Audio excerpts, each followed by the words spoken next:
State may call us next witness. The state would call Robert Harvey to the stand.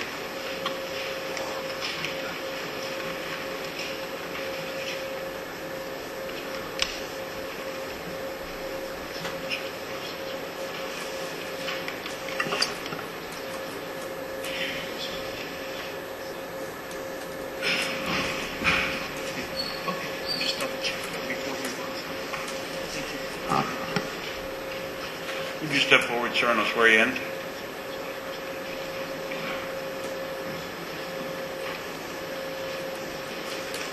Please raise your right hand. Swear affirm and tell the truth, the whole truth, and nothing but the truth.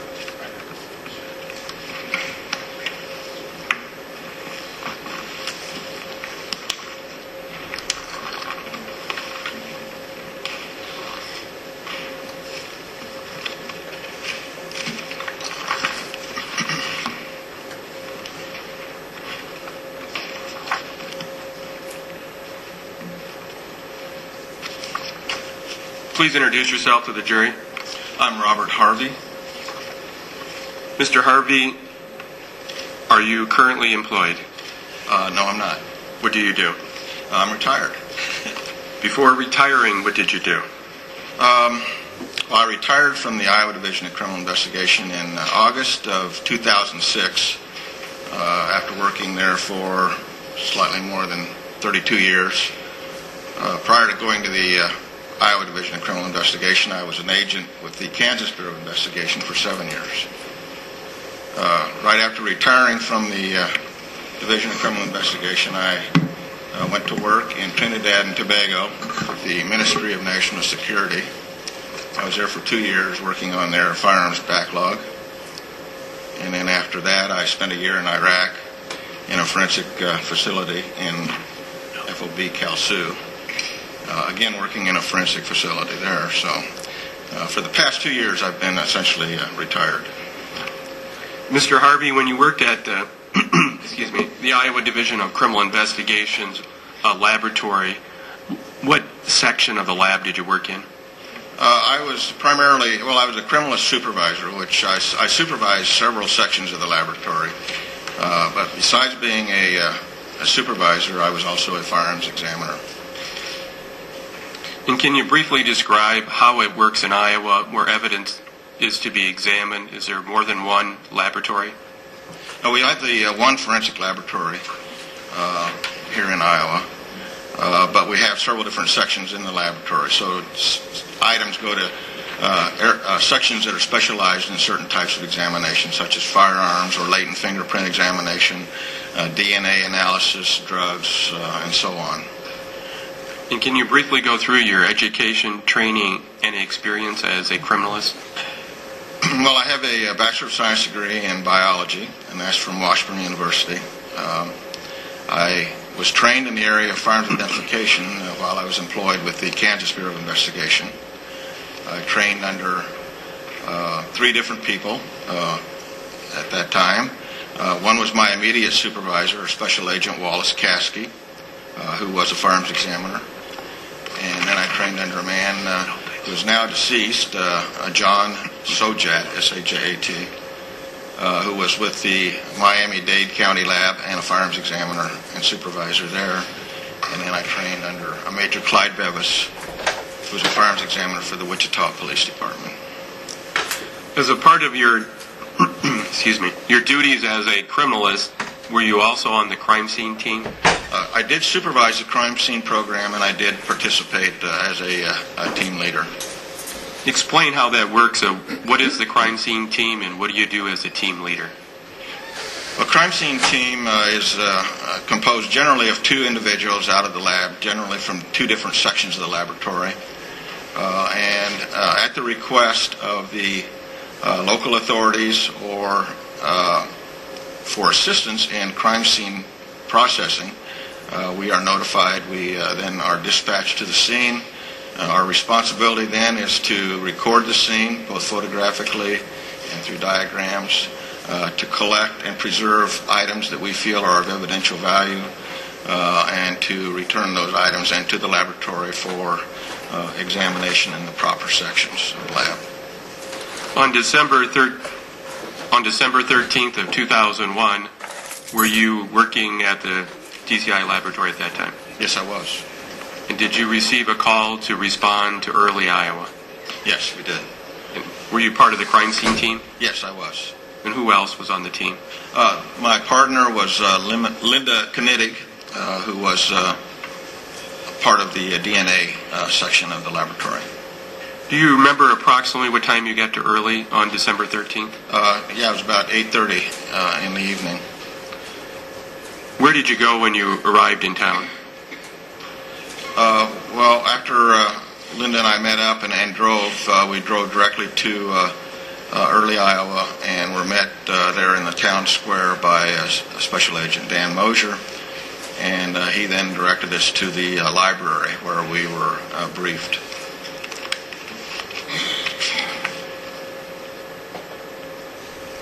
And I may have asked a question wrong before, or may have looked at the time wrong. What time were you contacted to go to Early, Iowa? I was contacted at 8:25 in the evening, and that was by Robert Henderson, who was a special agent in charge. And then you had to drive from the Des Moines area to Early? Well, yeah, then I called Linda, and we made arrangements to meet up, and then drove to Early, yes. So you arrived in Early at what time? I arrived in the town square at 11:35. Then where did you go again when you got to the town? We were told to go to the library, where we were briefed and told what had transpired prior to our arrival and to wait for the search warrant. And you received information from whom? Well, it was a group of individuals there. Dan Mosier was there, Roger Owens, who was the Sac County Sheriff, Bill McClure, Sac County Deputy, Roger Ray, I believe it is, early police chief, Dennis Sesford. I think that's about all.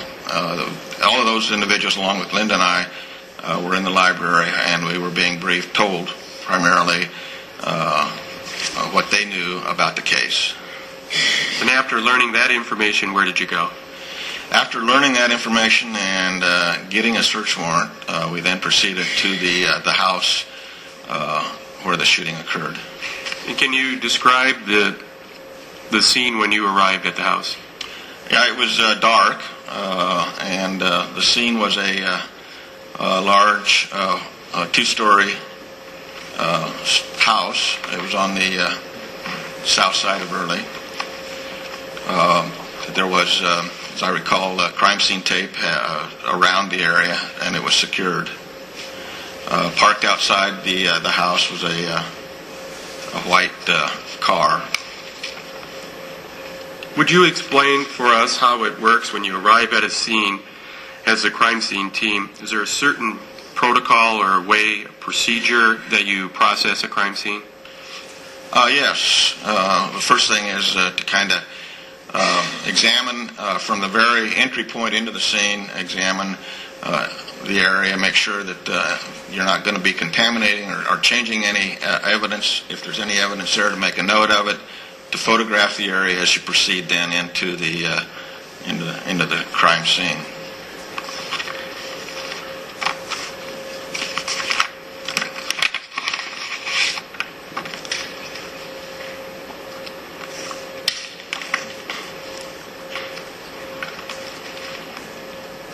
May I approach, Your Honor? Yes.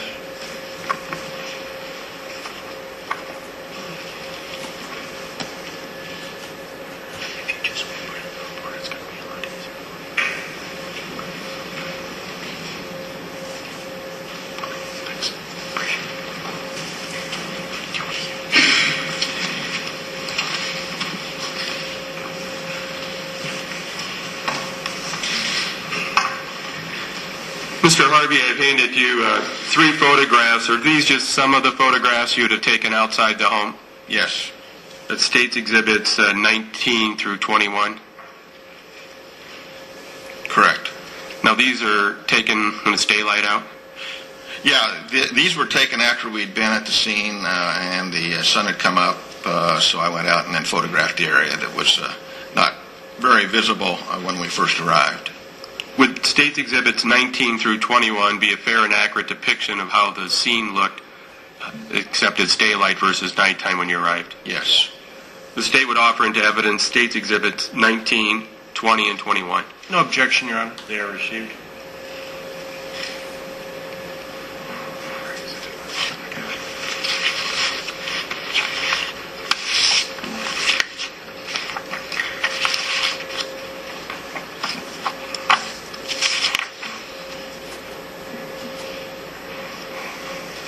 Permission to publish.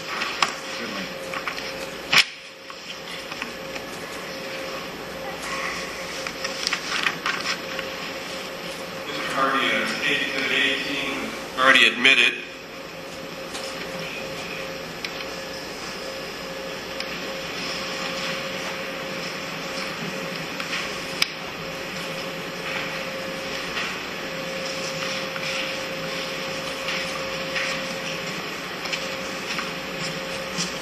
Can you tell us what that photograph shows? Yeah, that's a photograph that I took, and that's looking south from the street, and that shows the front of the house, the garage, and the white car. And this was taken, again, early in the morning after the sun had come up. So if you're looking at the picture, we're looking south. Yes. State Exhibit 19.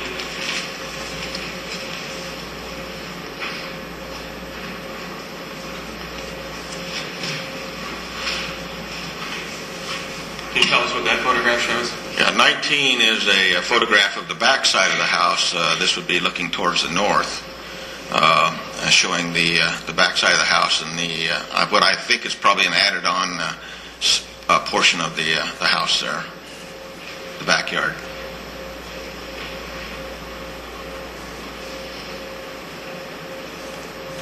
State's Exhibit number 20.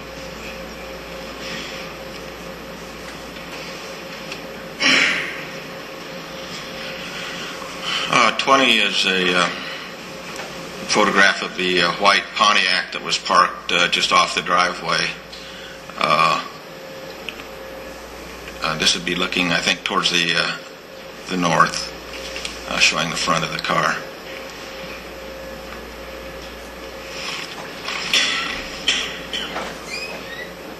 State's Exhibit 21.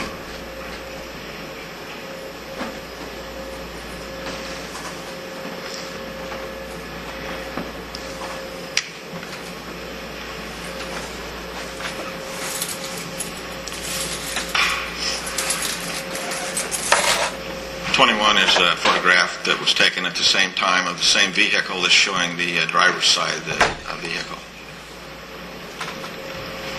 And Mr. Harvey, did you process or examine the white car at the scene? Not at the scene, no. Were you able to make any determination as to what was inside the car at that time? Well, as you can see, the windows are frosted over. On the other side, on the passenger side, they weren't quite as bad. And I did take a couple pictures through the windows into the interior of the car and could see a portion of the interior. As you sit here today, do you recall what you could see in the car? I beg your pardon? Do you remember what you saw in the car at that time? I think in the back seat I could see a computer, a monitor, and maybe a CPU of a computer in the back seat. And in the front, you really couldn't see a whole lot, the driver's seat.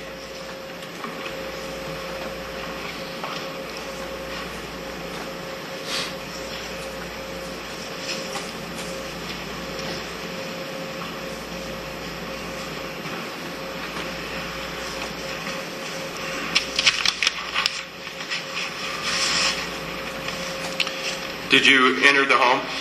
Yes. And when you entered the home, what are things you looked for? Do you look at the doorways?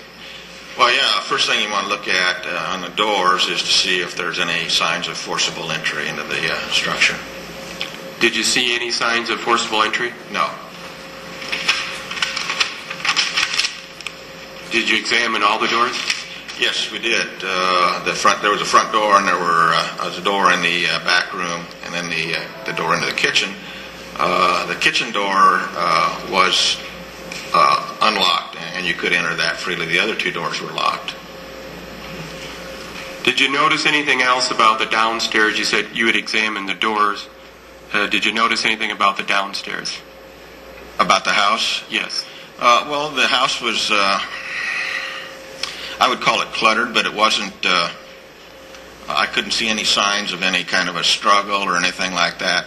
We entered into the kitchen door and into the kitchen, so on the kitchen floor, there was a pair of pantyhose laying in the middle of the floor.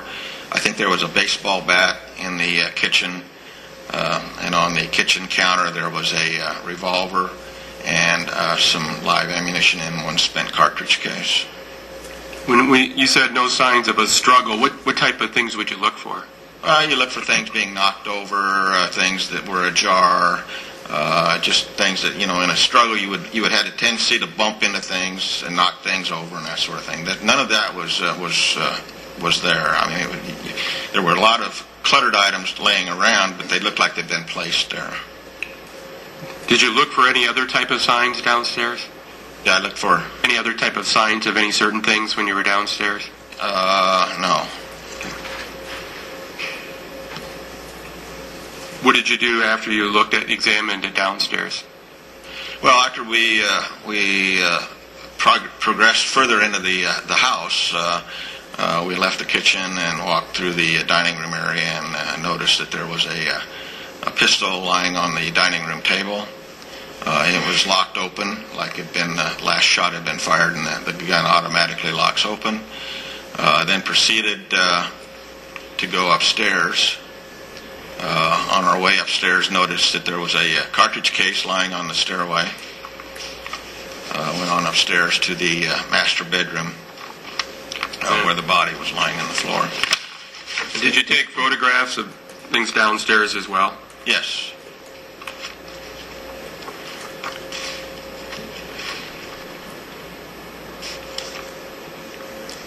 May I approach?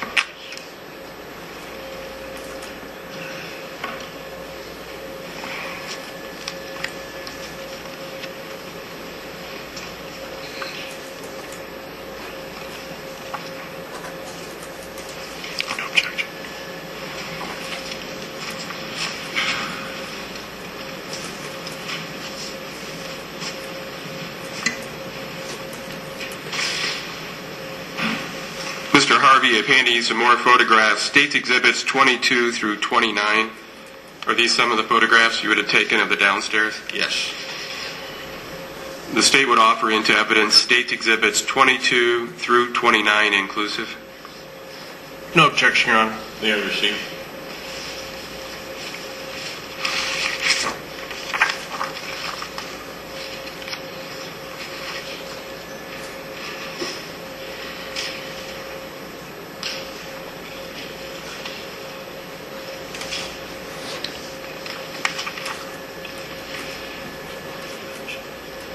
May I publish?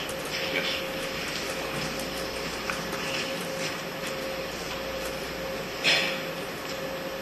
Starting with State's Exhibit number 22.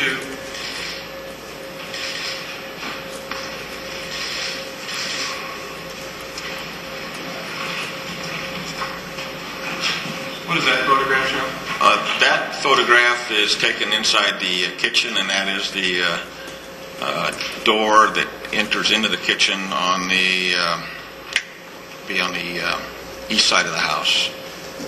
And when you mentioned you didn't see any signs of forced entry, what type of things do you look for? Well, you look for things where the door had either been jimmied or had been kicked open, and then you'll see that on the inside portion there'll be broken locks and stuff like that. Just anything to indicate that somebody had forced their way through that door if it had been locked.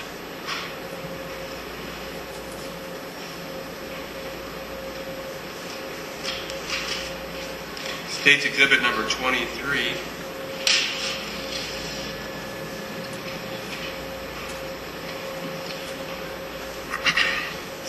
I believe that's a photograph in the what I would call a new addition to that house. It was the back room, and you see there's actually two doors there.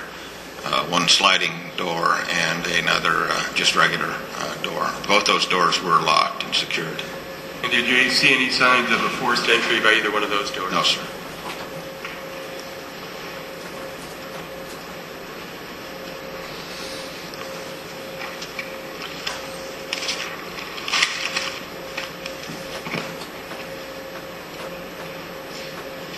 Stage Exhibit 24, can you tell us what that is? That's another picture of the door that was visible in the preceding photograph.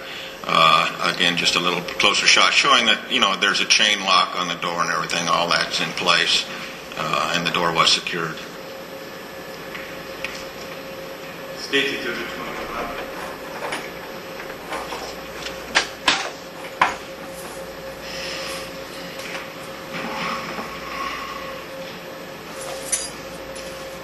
At 25 is a photograph taken in the kitchen. And I believe what's visible here is the door that goes into the dining room area and a door that's back into the laundry area. And I think that also went to the basement, if I recall correctly. And did you mention anything on the floor that? Yeah, visible in that photograph is the pantyhose, which I mentioned earlier. They're laying there in the middle of the floor. Stage Exhibit 26.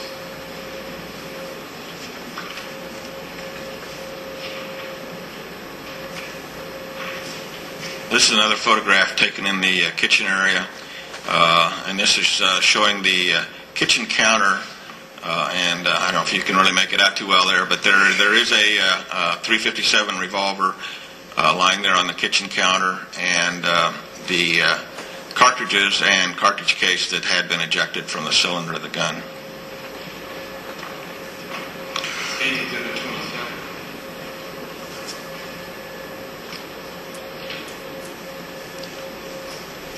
That's just a close-up of that gun and the cartridges and cartridge case. And do you remember how many, I'll call them live rounds versus spent rounds there were? The gun holds 6 rounds, and there were 5 live rounds in one cartridge case. And so it's clear for the record, a cartridge case means? A cartridge case is what remains from a discharged round. Stage Exhibit number 28.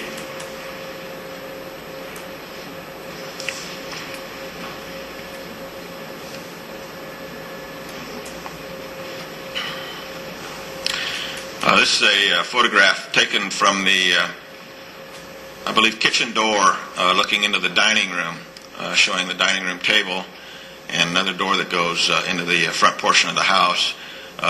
Visible on the dining room table is a Beretta .40 caliber pistol.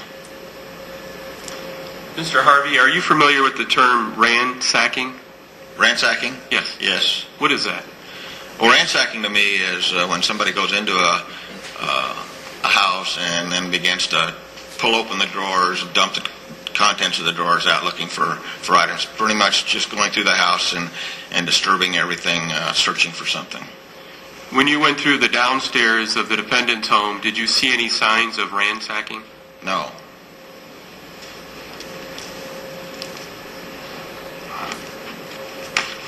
Stage Exhibit 29.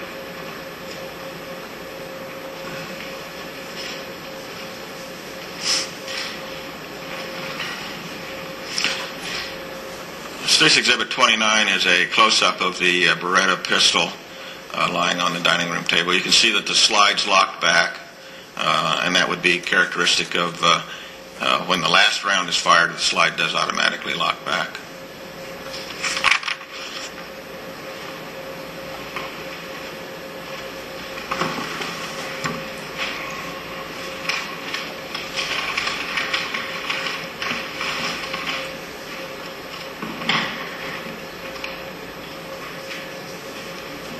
May I approach you? Yes.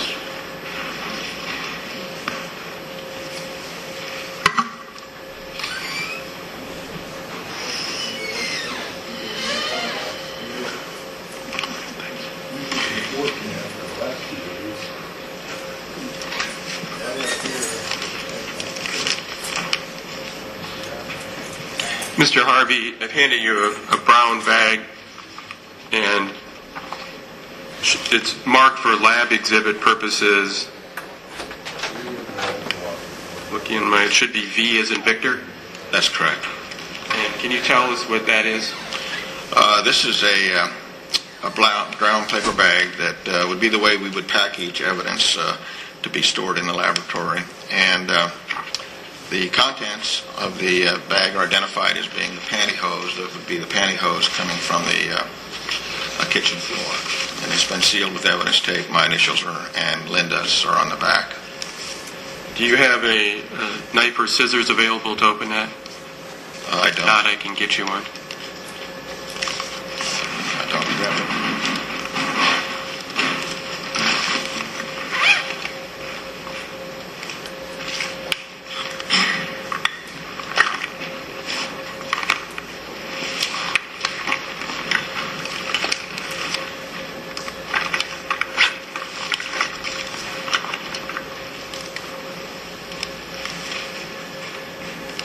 Not sure how I want to open this without destroying somebody's markings.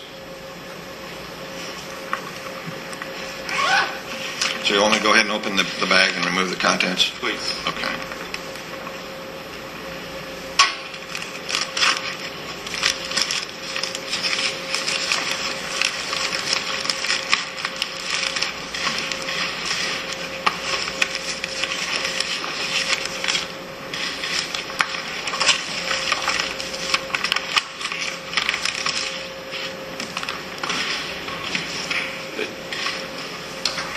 May I approach that?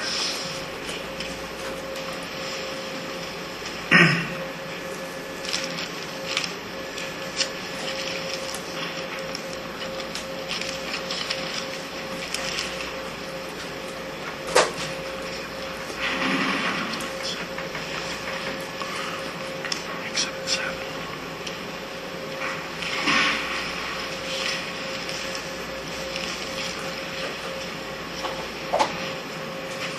Mr. Harvey, the lab exhibit V as in Victor, have those pantyhose been placed in a clear Ziploc bag that's been marked now as State's Exhibit 7? Yes. And these are the pantyhose you would have collected from the floor, on the kitchen floor of the defendant's home? Correct. The State would offer into evidence State's Exhibit number 7. No objection, Your Honor. Proceed.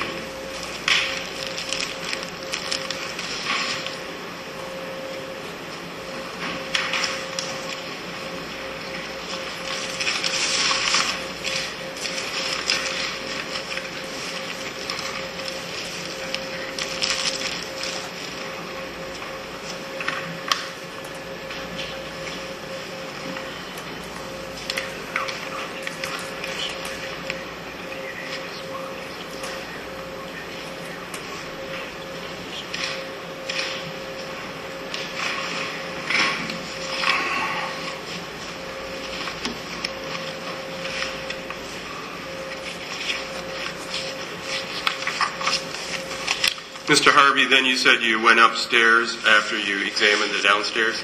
Correct. And describe what you saw upstairs. Well, the first room that we went in was what I would call the master bedroom. And immediately after looking in the doorway, it's obvious that there was a body lying in the middle of the floor, and numerous cartridge cases and bullets and bullet fragments lying on the floor also. Now, Mr. Harvey, how many approximately crime scenes have you been to in your career?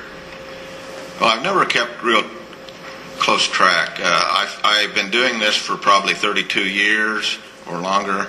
I figure I average about 10 a year, so we're looking at somewhere in the neighborhood of 300, I would guess. When you see shell casings at a scene, the way you find them, does that mean that's the way they were when it happened? Not necessarily, no. Explain. Beg your pardon? Explain why that may differ. Well, prior to our arrival, normally there have been other police officers, there's been emergency personnel, there may have been a doctor or somebody in the scene, and it's not uncommon with all of that traffic and people coming in with other things to do that cartridge cases and items do get kicked and moved around a little bit.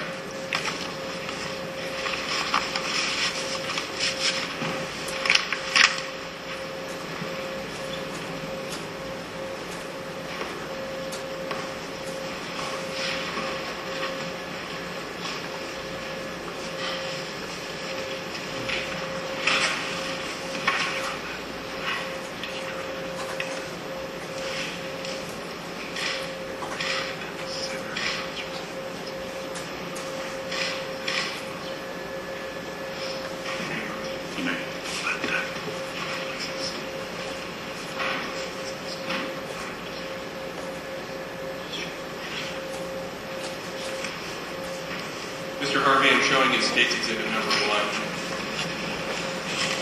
Do you recognize this diagram? Yeah, it looks like would be the floor plan for the upstairs of the house that we examined. And is the floor plan you're looking at for the defendant's house, are the rooms in the right location? Yeah, appears. Yes.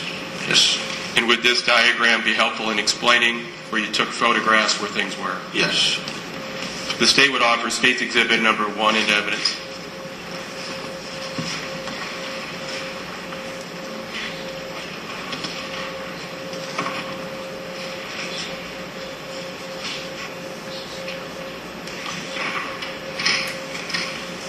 Judge, I would ask to voir dire the witness before I respond to this State's Exhibit 1.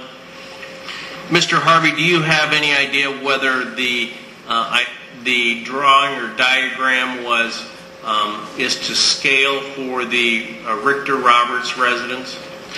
I don't know if it's to exact scale or not. I know we took measurements and did make a rough diagram at the scene.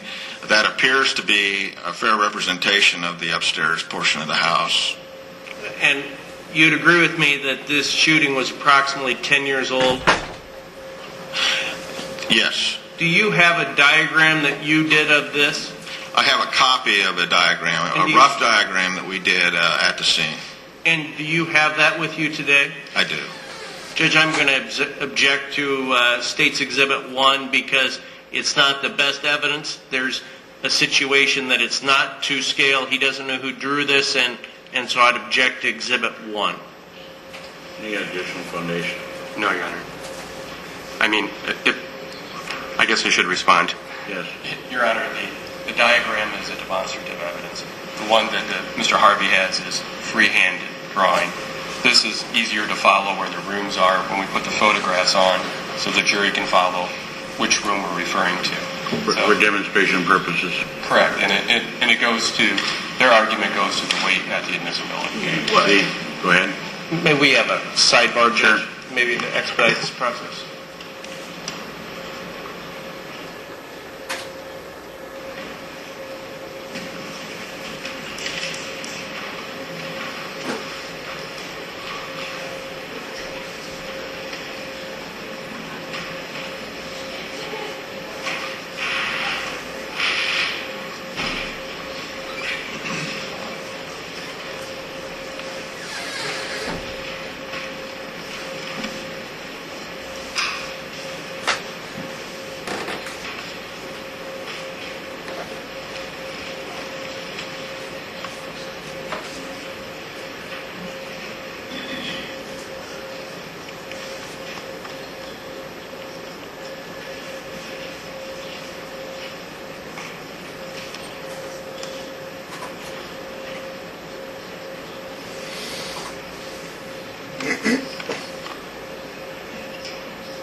Ladies and gentlemen,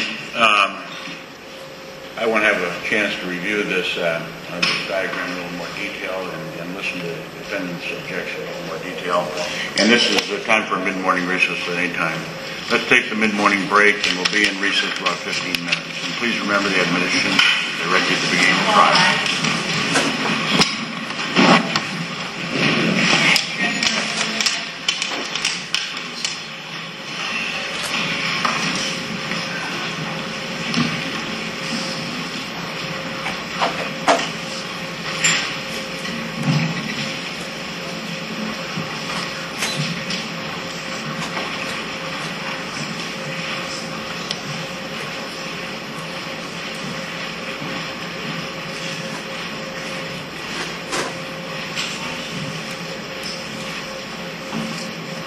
Please be seated.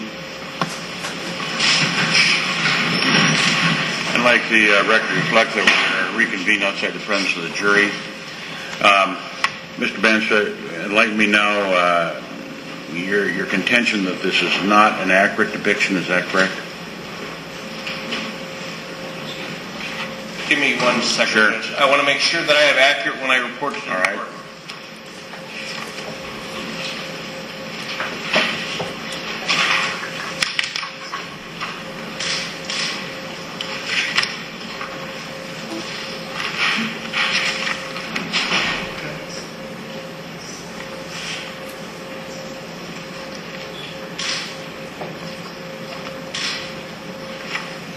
Judge, here's my objection to defendant's exhibit, or excuse me, government's exhibit 1. They've indicated it's a demonstrative piece of evidence. Ordinarily that would come in. It's my understanding that the hallway in State's Exhibit 1 is in an accurate portrayal of the layout of the second floor of the Roberts residence. Based upon the fact that a majority of the assault in this situation occurred in the hallway area, that is, if it's a material misrepresentation, then I don't want the jury to be unduly influenced or deceived by this. My objection to the best evidence rule is this. In January of 2009, the Department of Correctional Investigation, the DCI, obtained a search warrant for Tracy's previous residence where the shooting occurred.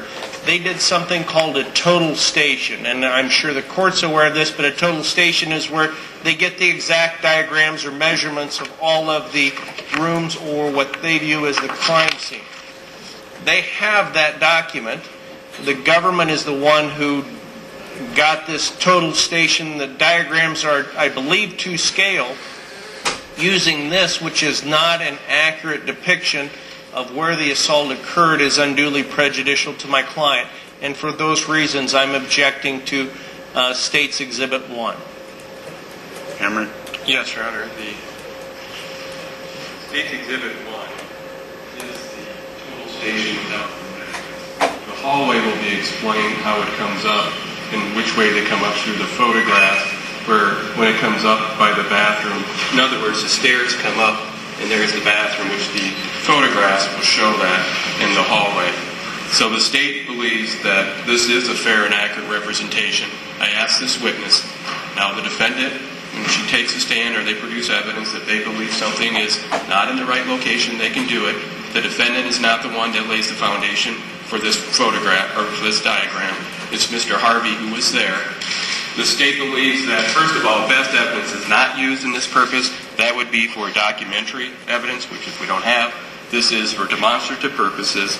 And under diagrams or maps may be marked while witness is testifying if they help clarify the testimony, which will help clarify where the photographs are in relationship to the rooms. The state believes that their arguments go to the weight, not the admissibility, and State's Exhibit 1 should be offered for demonstrative purposes. Well, and my understanding, Judge, is that the variation in this exhibit is the visibility from the hallway down to Bert Pittman's room on December 13th of 2001. I was told this wasn't to scale. My understanding with this total station is that it would be to scale. This is when the government indicates that the best evidence isn't required. I would respectfully disagree, because if this is offered into evidence and my client or her son if Bert Pittman testifies and or my client decides to waive her Fifth Amendment right, if this is offered, then the government, I assume, will impeach her upon that and make questions regarding the hallway. So I'm submitting that it's unduly prejudicial. It's not an accurate depiction. And quite frankly, I wasn't there on December 13th of 2001. I don't know if this house has been modified or changed after the shooting occurred. So I'm not disputing the photographs that have been offered, because clearly Mr. Harvey can establish that. But as he also indicated, there had been remodeling done on that residence.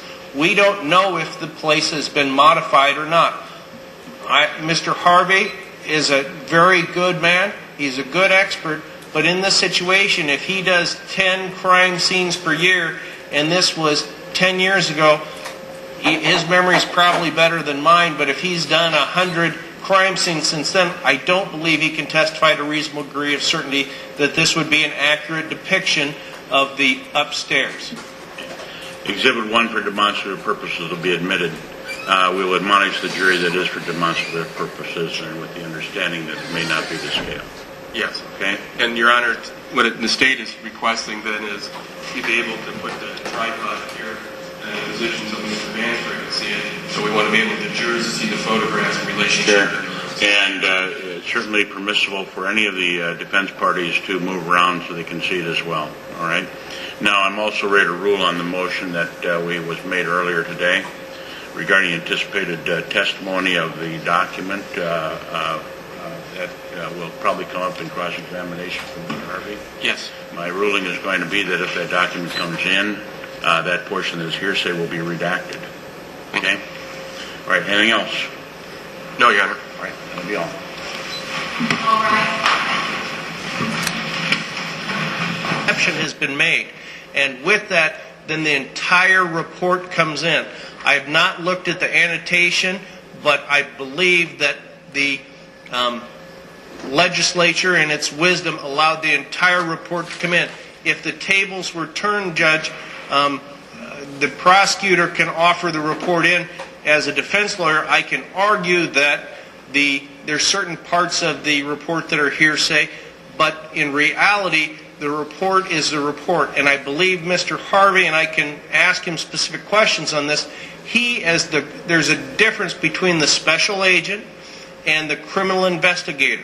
And the criminal investigator has to rely on statements made by law enforcement to determine what happened in the residence or in what they view as the crime scene. It's similar to a doctor reviewing other medical records to make a determination. If they would have called Mr. Harvey out on December 13th of 2001 and nobody was there and he had to look, he wouldn't have any idea what was there. That report, his report came in. He authored it. He put his findings. He signed off on the document. The document itself should be placed in its entirety. Otherwise, it deprives my client of the right to confront accusers. Ms. Knitting is dead. My client can't cross-examine Ms. Knitting because she is dead. With that, there's statements made in here. Mr. Harvey, in his deposition, was very clear that a majority of the references regarding findings of specifically the ligature marks on Ms. Richter's neck he attributes it to his assistant, Ms. Knitting. My client can't go confront Ms. Knitting because she's dead. The report should come in its entirety, or I submit to the court that Iowa Code 691.2 should be excised altogether. Mr. Cameron? Thank you. Just 1 second. Go ahead. And Judge, I'd also cite the rule of completeness in this matter. The report should have all of the evidence that was determined in this, and so we would add that to our additional arguments. Thank Mr. Powers for that. You have to thank Mr. Powers for a number of things in this, sir. Mr. Cameron? Your Honor, first of all, it is hearsay. The reliance on a doctor is different. A doctor is giving an opinion. He can look at other records. Doesn't mean those other records come in. We still have, in this case, we have a report. The state's not offering the report in. If the defense wants to offer the report in, anything in there doesn't come in just because it's under the criminalist report. If there's hearsay inside the report, it needs to be redacted. If they don't want to offer it in, they don't have to offer it in. They're making the argument of right of confrontation. That's not correct. Mr. Harvey was there when Ms. Knitting was there in getting the information. Both of them received it from other sources. It's hearsay. It doesn't matter if it's in the police report or in the criminal's report under 691.2. The purpose of 691.2 is if you didn't want to bring a criminalist up to say they examined an item and what was the result of the examination, you could offer in the report. It doesn't mean then the criminalists now have free reign to put in anything they want in their report, and it comes in. The rule of completeness does not apply. The rule of completeness, if we have an interview of a suspect or a defendant that's being played in open court. If there's parts that are redacted because they're hearsay, the rule of completeness doesn't mean everything comes in. The rules of evidence still apply, and it is hearsay. They're offering it for the truth of the matter asserted. It is hearsay. There's not an exception that to say under the hearsay rule that says under 691.2 anything in a report comes in. I don't know any exception under the it's good for the goose, good for the gander. The rules of evidence apply to both sides. Now, as far as this report, and I haven't looked at it in its entirety, but I understand there's basically one portion of this report that is in controversy, and that's in regard to the comment about the ligature marks. Is that correct? Your Honor, I can show the court. It's beginning of page 1. I used my pen of page 1, and it goes to the first paragraph of page 2, is where she's indicated information they learned during the debriefing.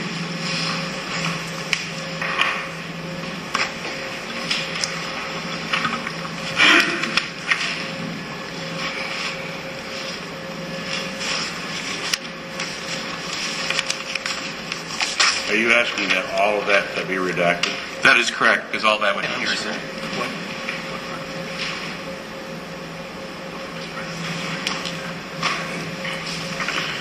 And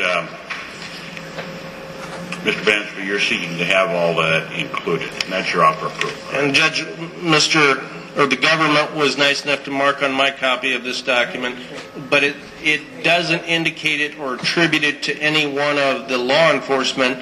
It simply says, according to Tracy Roberts, she and her 3 children were upstairs when she heard the noises coming from downstairs. It doesn't differentiate whether Ms. Knitting was told this by Ms. Richter. It appears, in looking at this report, if the court reads it, it appears that it looks like it's an interview between Ms. Richter and either Ms. Knitting or Mr. Harvey. I wasn't there, but it looks like she's making these determinations on her. I assume she is making these determinations on her own.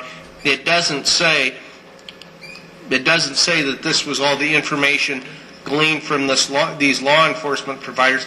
I don't know. I wasn't there. And there is reference there to making the determination on that second full paragraph of page 1. And there is also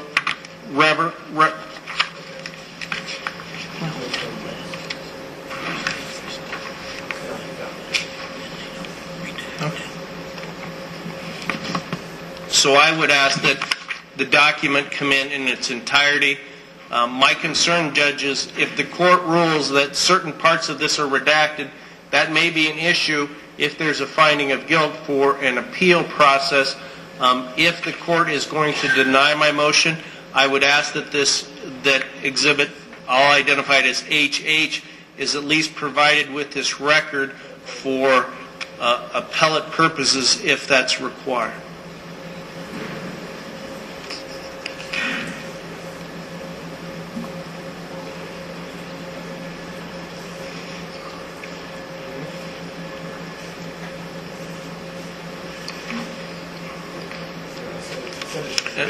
Anything else you want to say? Yeah, for the record, so it's clear later if it's needed. May I ask, considering their offer of proof, Mr. Harvey, a couple questions?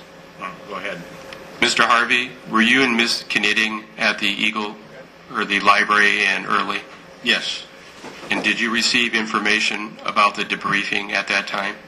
It was a briefing to kind of bring us up to speed on what had occurred prior to our arrival, and it was a group of individuals that were in the room they were giving us this information, so just kind of let us know what happened. Was the defendant there telling you her story? No, she was not. You were with Ms. Knitting at the library and at the crime scene? Yes. Did any time Ms. Knitting leave and go to the library and to the hospital and interview the defendant? No. This is all information in the crime scene report that you learned from law enforcement officers who learned it from another source. I understand this offer of proof, Judge. This is my offer of proof, and that's leading on this is the government's witness. Go ahead and make the record. Mr. Harvey, the information that's in the crime scene report during the debriefing came from the library from law enforcement officers? That is correct. Not from the defendant? That's correct. No other questions, Your Honor. And Judge, I would like to make additional record on that since this is my offer of proof. Mr. Harvey, this investigation was 10 years ago, correct? That's correct. I assume that in an ordinary crime scene investigation that you perform, you will have certain responsibilities and your assistant will be required to perform certain responsibilities. Correct. And I would assume that in this situation, you weren't with Ms. Knitting the entire time that she would have been performing this investigation, correct? Yes, she was with me the entire time. Okay. There were never times that you were separated? Maybe if she went to the bathroom, but other than that, no. Okay. But do you know for absolute certainty that Ms. Knitting never talked to Tracy, now known as Richter, during this investigation that occurred 10 years ago? I'm certain that she did not. And how is that? She was with me the entire time. You'd agree in Defendant's Exhibit HH, there isn't a reference to it. Would you agree that it appears in the second paragraph that Ms. Knitting, if that is the author of this report or that part of it, it would appear that she has had communications with Ms. Richter on what occurred, correct? First of all, she was the author of this report. And yes, I agree that there are points in here where it does sound like she's talking or had exposure to the Miss Roberts. But well, am I reading this correctly? Does it say, according to Tracy Roberts, she and her 3 children were upstairs when she heard noises coming from downstairs? what that is information. I'm just asking, is that what it says? That's what it says, yes. Okay.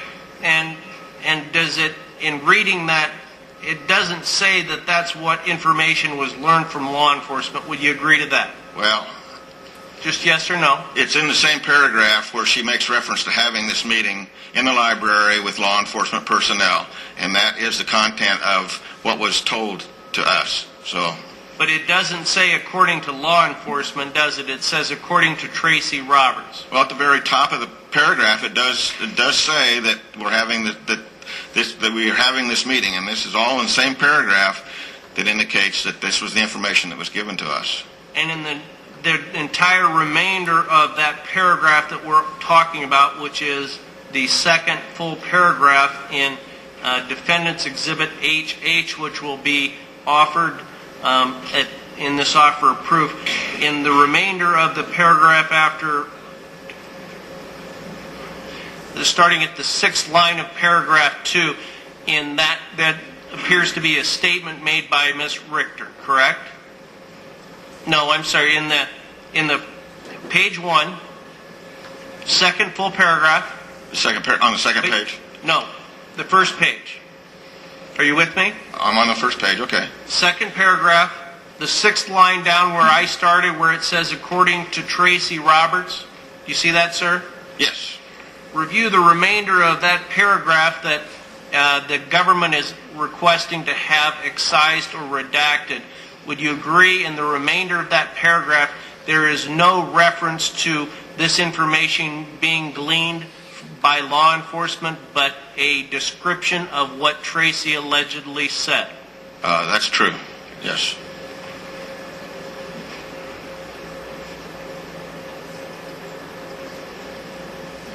Of course.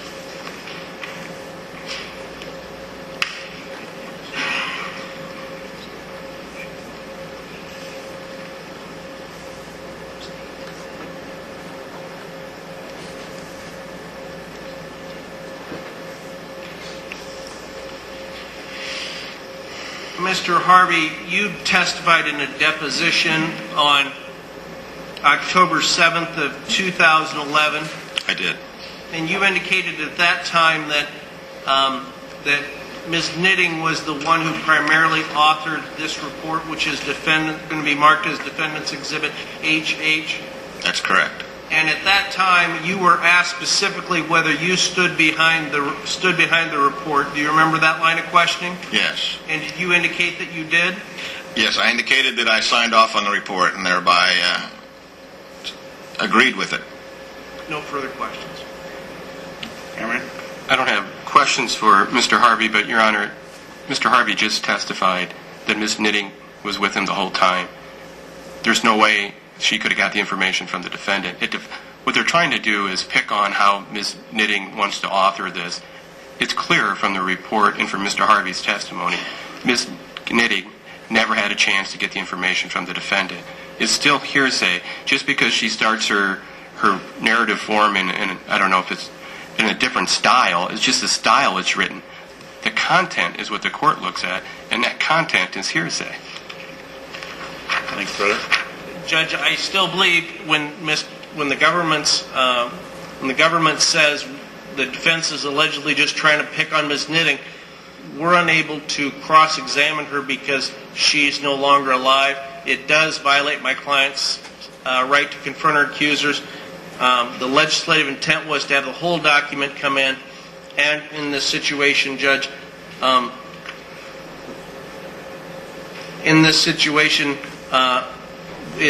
the entire document should come in, or my client cannot cross-examine Ms. Knitting at this time. So we'd ask that then.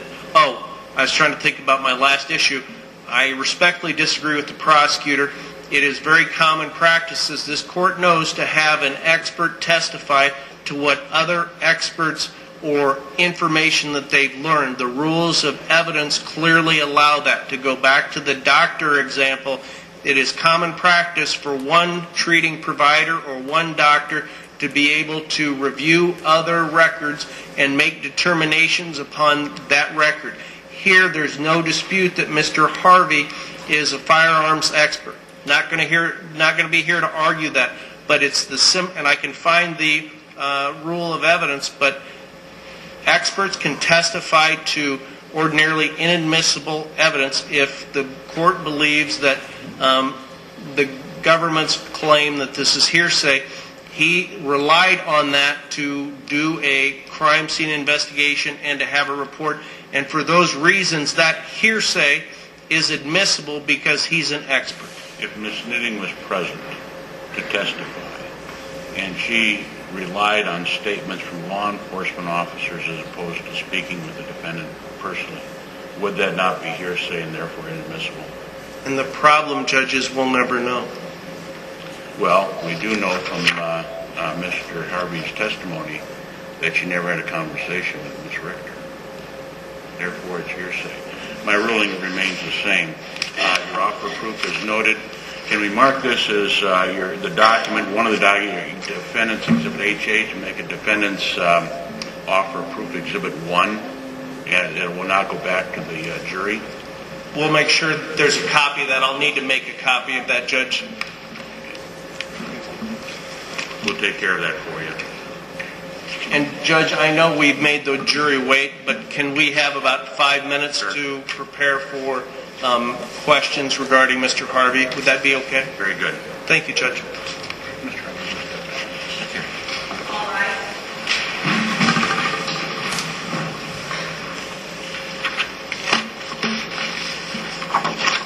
My head hurts.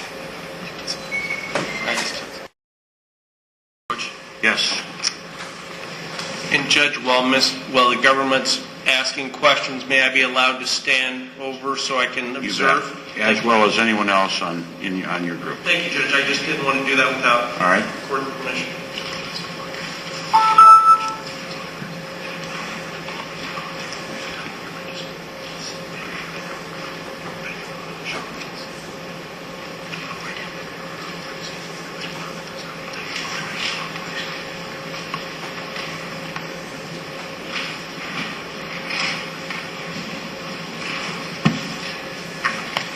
Mr. Harvey, I've handed you 4 photographs, State's Exhibits 30, 31, 32, and State's Exhibit 48.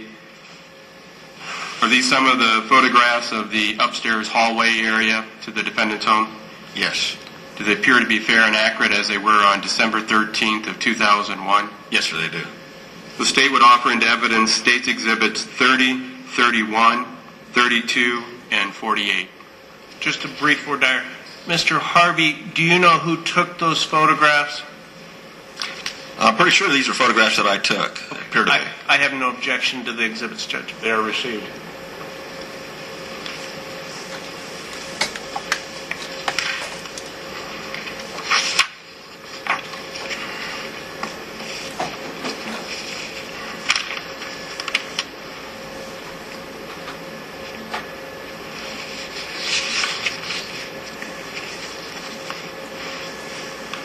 May I approach again, Your Honor? Nay. Mr. Harvey, before I put in the photograph on the Scarlet State Exhibit number 1,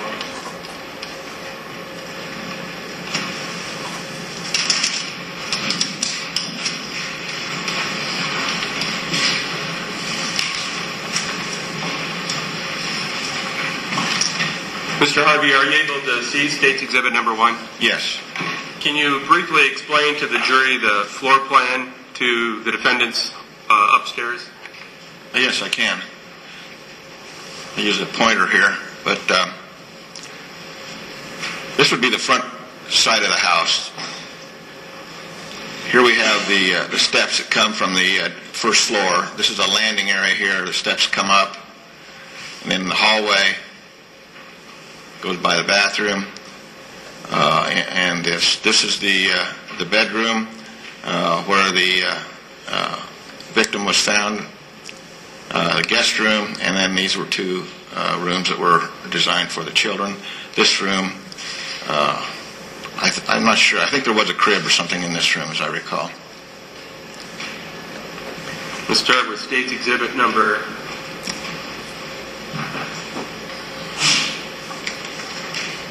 31.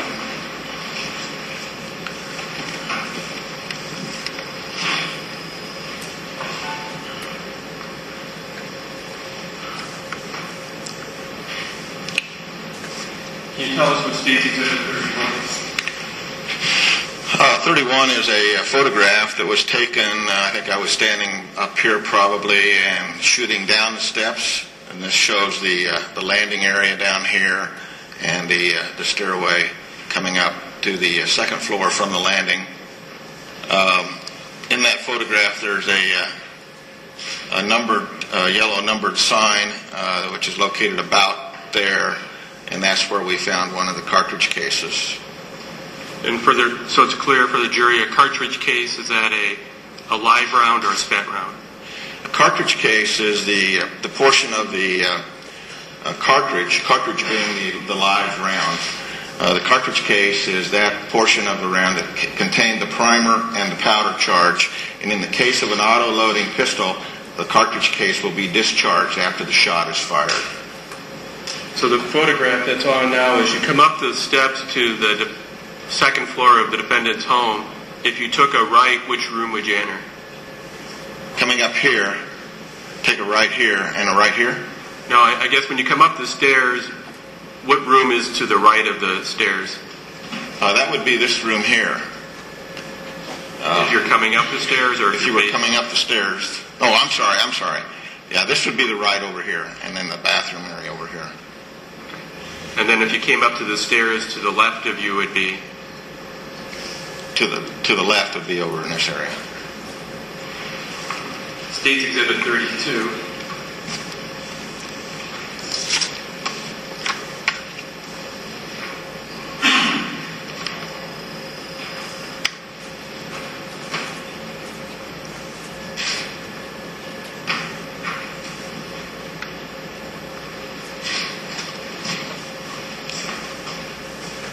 What does that photograph show? That photograph shows I would have been standing again right in this general vicinity and shooting in this direction. It shows the post here on the railing of the stairway, and looking also into the doorway here of the bathroom. You can see this counter space here with the sink and a portion of the tub shower there. State's Exhibit number 30.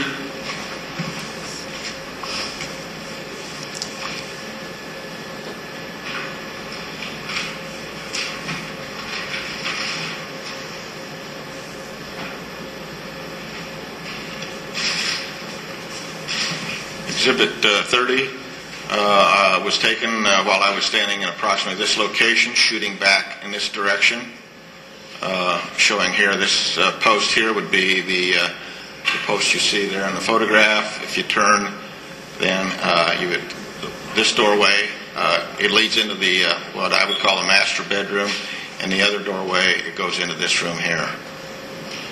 So if we were walking down the hall, looking at the photograph and took a right, that would go into the room where you found the body? Correct. State's Exhibit 48.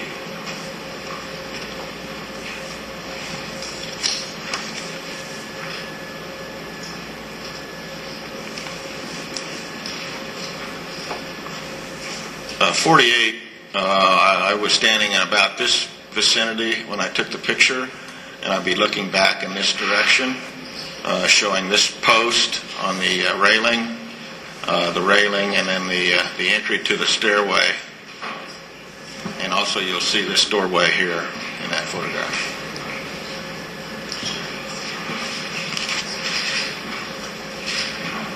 When you were upstairs, did you look through all the rooms?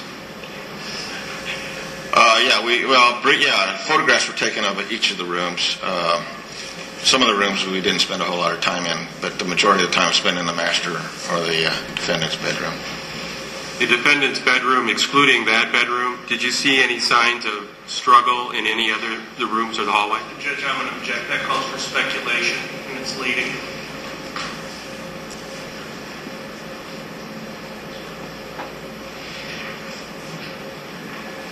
Overruled.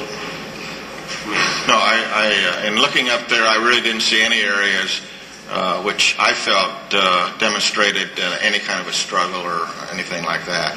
No damaged areas, nothing was broken.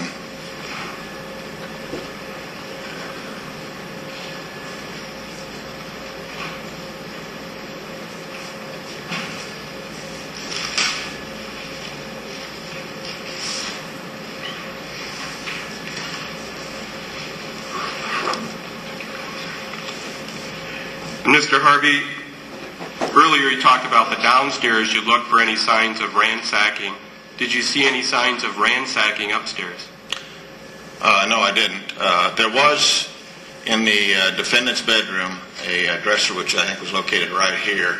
The top two drawers on that were not completely shut. They were not totally shut like the others. So that was the only indication that somebody might have quickly shut those drawers. What room did you spend the most time processing? Well, I think obviously the room that we spent the majority of our time in was this area right in here. For the record, that would be The defendant's bedroom, or where the body was located. may I approach again. Yes.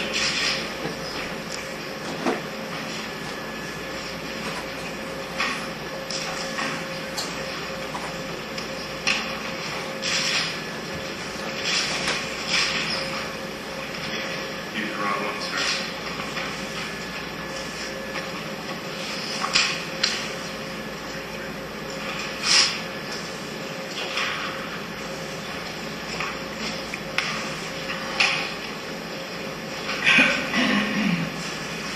Mr. Harvey, I've handed you photographs marked as State's Exhibit number 33. Do you recognize this?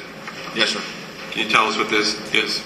This is a photograph that I took while I would have been standing probably about here, shooting in this direction back into the defendant's bedroom.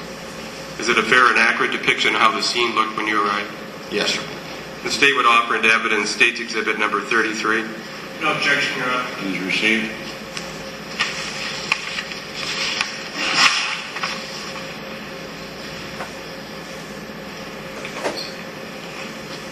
Permission to publish. Me.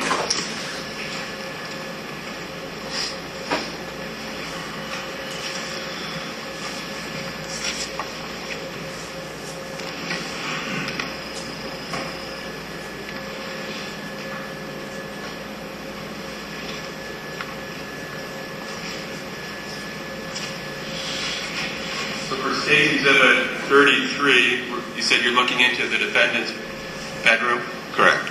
and you would have been standing approximately where? I've been standing back in the hallway, probably about here. State's Exhibit 34 is already in evidence.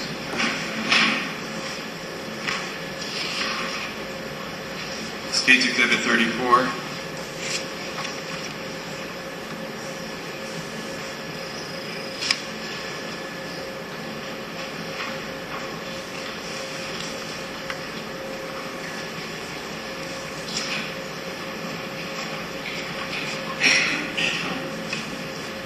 describe this photograph, please. State's Exhibit 34 was a photograph that I took while I was probably standing about in the doorway itself, looking into the defendant's bedroom, showing primarily the area where the bed was and the center portion of the room floor. May I approach again? Yes.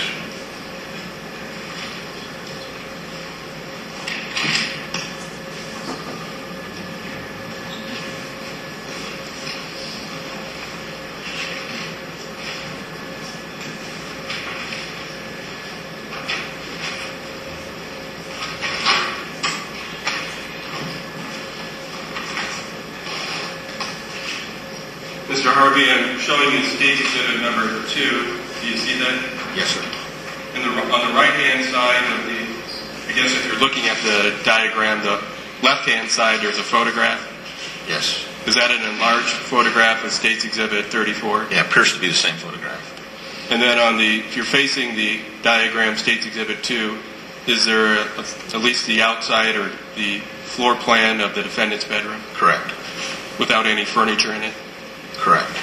Would this diagram having the photograph showing where the bed and the furniture was located next to the diagram be helpful in explaining the photographs you took of the defendant's room? Yes. Objection, Your Honor, leading. Yes, I think it would be. The State would offer State's Exhibit number 2 in evidence. Judge, may I order the witness? Mr. Harvey, regarding the hand-drawn diagram on Government's Exhibit 2, do you know whether that's to dimension? To scale. I'm sorry, to scale. It appears to be about a fair representation of what I remember. And my question is, do you know whether it's to scale or I not? don't. And do you know who drew that? I have no idea. Have you had any consultation with whoever created what's identified as Defendant's Exhibit 2? No. Judge, I'm not going to object to the part of Defendant's Exhibit 2, which is the photograph itself, but I do object to the drawing of the bedroom that was identified therein. Your Honor, the drawing is just the same as the defendant's bedroom on State's Exhibit 1. It's just put in a different position, so it's the same as the photograph to show the location of the furniture. And may we approach for just a Yes.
Your objection, Mr. Manager? Judge, the objection is it's not to scale, it's hearsay, and it's not authored by this expert, so there's not been proper foundation laid on how the diagram came to be.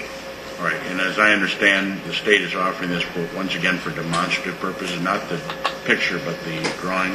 Correct, Your Honor. All right. Ladies and gentlemen, that's number 2, is it? Yes. Number 2 will be received. Once again, I would admonish you, it's that drawing part is for demonstrative purposes. It is not to scale, and you should be cognizant of that when you're reviewing this and considering it as evidence. Go ahead.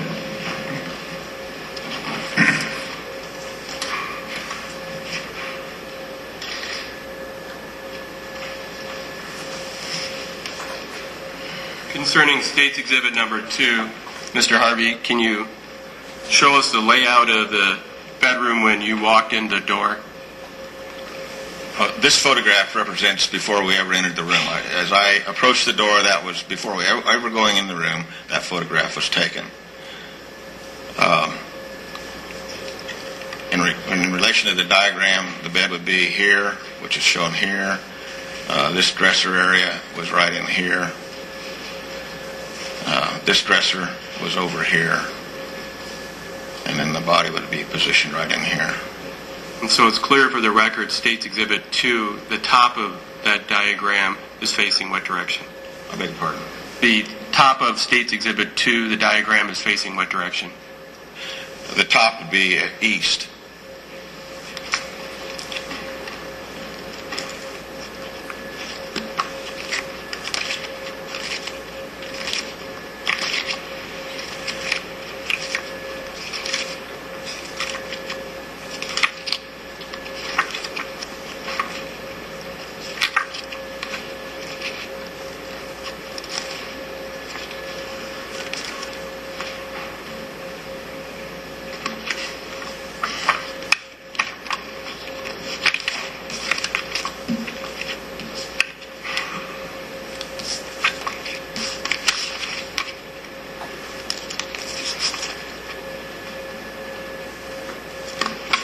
May I approach, Your Honor?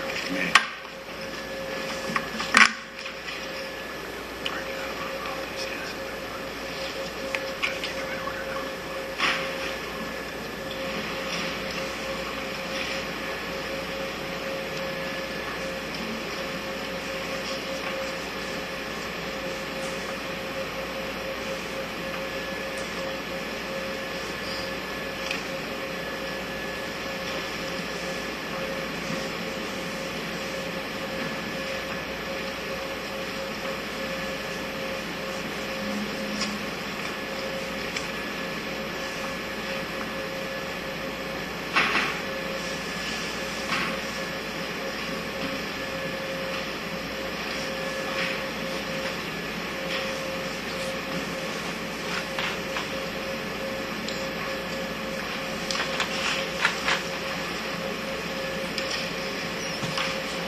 Mr. Harvey, I've handed you some photographs, State's Exhibits 35 through 47.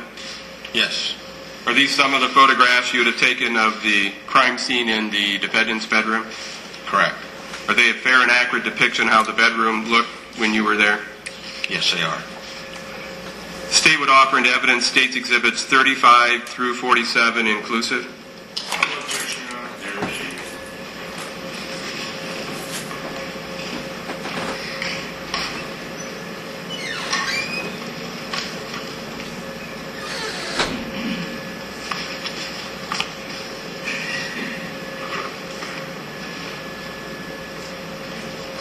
Permission to publish. May.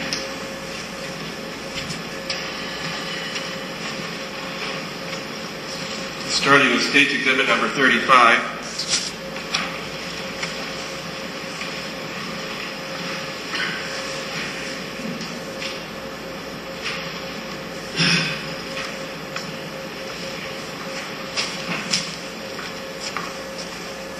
What does that photograph show? That photograph is a picture of the head and upper portion of the body and on the floor, along with some of the blood spatter. So it's clear. Can you show us the areas where the blood spatter is? It's a portion of it, yes. Okay. I'm sorry.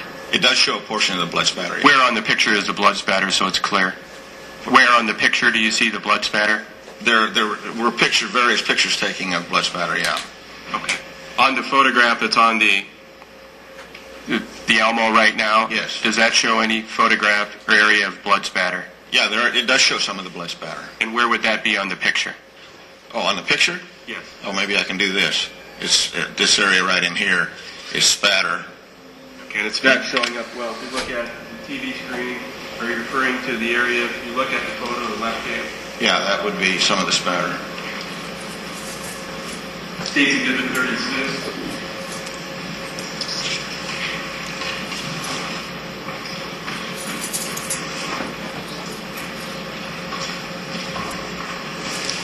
What does that show? 36 shows is more directed towards that same area of blood spatter, showing a little more of it. I would have been standing over, probably behind the body a little bit there. Can you show us on State's Exhibit 2 where that would be? Yeah, that would be, let's see, there's a dresser located right in here. That would be in this area here, showing blood spatter going kind of in that direction. State's Exhibit 37.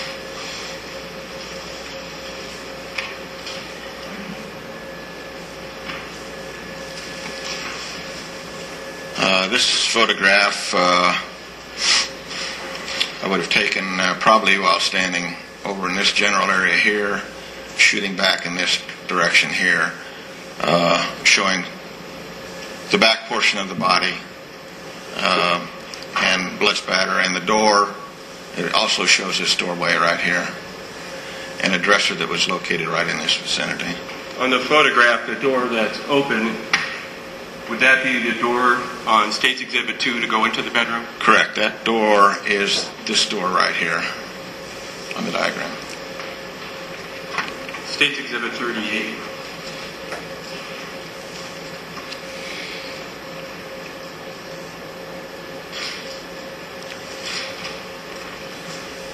That's a close-up of, again, some blood spatter, but also shows some bullet fragments that would be laying by the hip, probably about in that vicinity right in there. There's something above the bullet fragment. Can you tell what that is? The blood that's running. Now let me show you the photograph. Referring is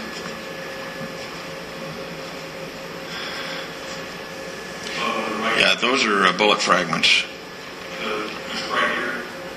It's hard to see here. I'll show you the photograph. State's Exhibit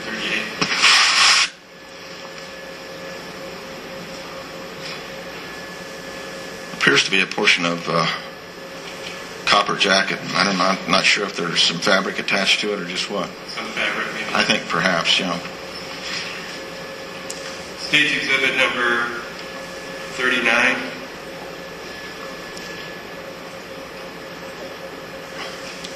Uh, 39 is a photograph primarily concentrating on this area between the bed and the wall, right in there. How much space approximately are we talking between the bed and the right side of the wall? Probably no more than a foot and a half at the most. And is there something in that area you're focusing on? Well, there's several items in there. They don't all show very well in the photograph, but one item that you see, the black item, I'm not sure if I can get it on here, but that would be right there, was located back in there, and that was a small gun safe. State's Exhibit 40.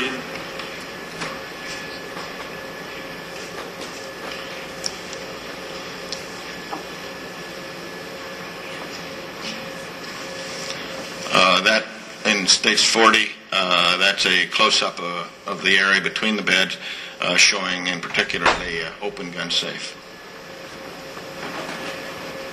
State's Exhibit 41.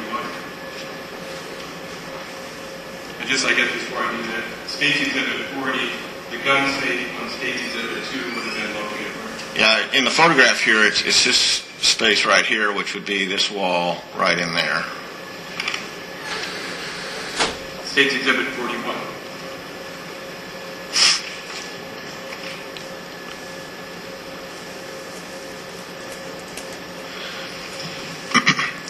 State's Exhibit 41 is a photograph showing a portion of the bed over in here and this area in between the bed. And this particular photograph shows some numbered signs that I've placed there showing location of various pieces of evidence. State's Exhibit 42.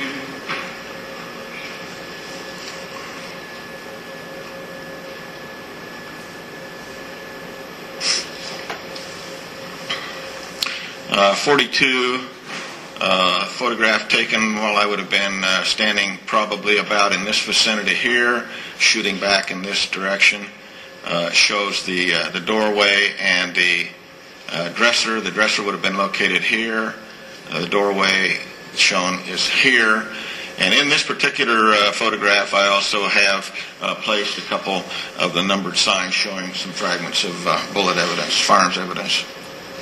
The door that is open, can you show us on State's Exhibit 2 which door that is? Yeah, that doorway would be this doorway right here. The doorway off the main hallway. State's Exhibit number 43.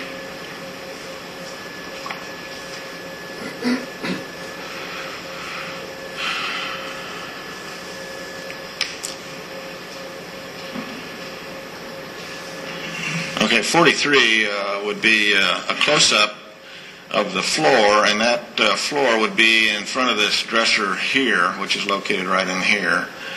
And there were a couple pieces of bullet fragment located in this vicinity. Those were the ones that were shown with the numbered signs. In the preceding photograph, I think that's what this one is showing. There's a location of those without the signs. In State's Exhibit 44.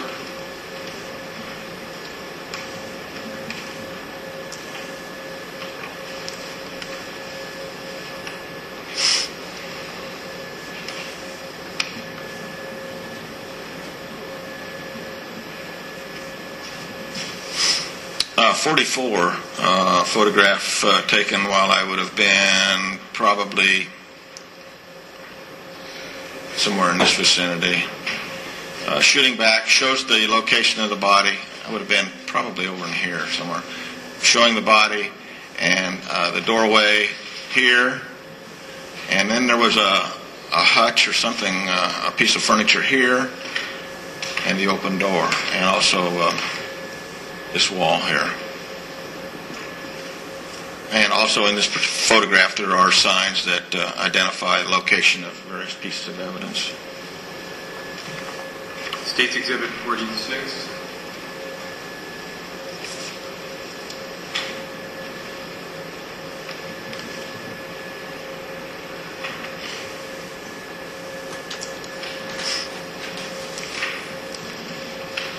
Uh, 46 was taken showing the area right in here. It shows a portion of the hutch that was located here, and this open doorway, and then there was some clothing hanging on the back of the door. Was there something on the hutch that caught your attention? Yes, there's a fragment of an embedded bullet there.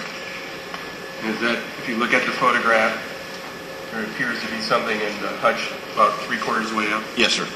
That's I think a portion of a bullet, as I recall. And if you going back to State's Exhibit 2, that hutch would be if you walked into the bedroom to the right. Yeah, it would be over in this vicinity here on the diagram, and on this photograph here it would be off the photograph, but right in this vicinity over in here. State's Exhibit 45.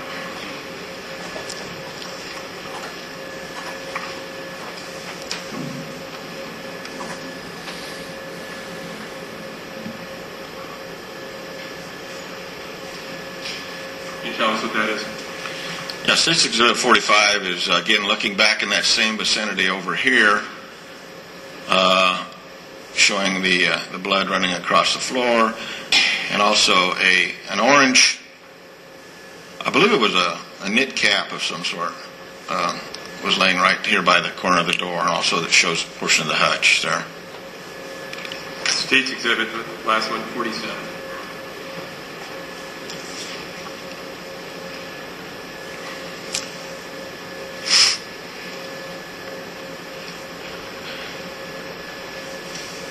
Okay, 47 shows, in particular, this wall behind the door. I think the door's maybe been pulled shut a bit just to show the area, but there's a bullet hole in the wall right in there. If we look at the photograph, there's an area, there appears to be something on the wall. Yes, that would be the entrance hole. Your Honor, would this be appropriate time for It lunch? would be. Ladies and gentlemen, we'll take our noon recess at this time. We'll reconvene at 1 o'clock.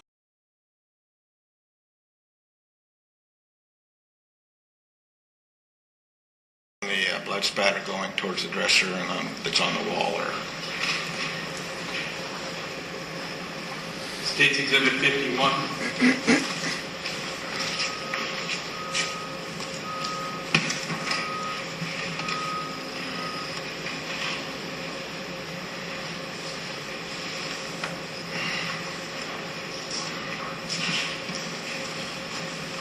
This photograph shows the same approximate area as the other one, except it's a little bit higher on the shows a little bit higher. Shows some blood spatter on the wall up in this area and also on the ceiling. And on the State's Exhibit 2, the diagram part of it, can you show us where that would be? That would be approximately looking back in this direction. This wall right here is the one that has a lot of the blood spatter on it. State's Exhibit 52.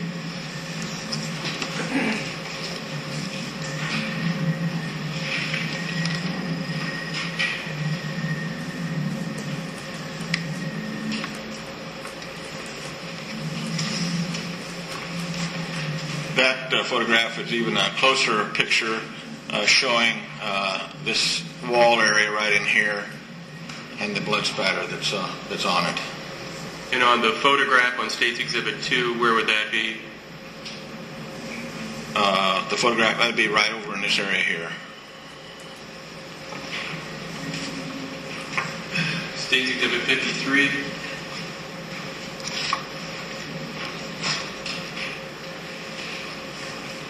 I think that's upside down. Sorry. You're correct. There we go.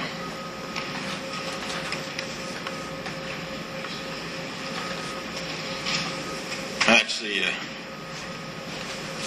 I believe that's the same area, this area right in here, the wall, showing the blood and the blood that's running down the wall.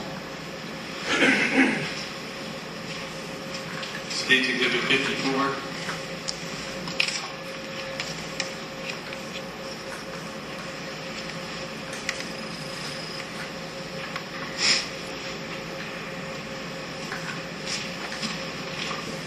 This particular photograph shows this dresser, and what we're looking at here is the dressers here. We're looking at this area in here, showing this wall over to the doorway and the dresser, and the TV that was on top of the dresser.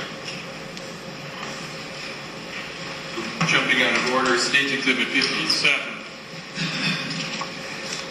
Is this a close-up of the TV? Yes, it is. That photograph shows a television that was located on top of this dresser, right in this vicinity, and it has some bullet damage, as you can see.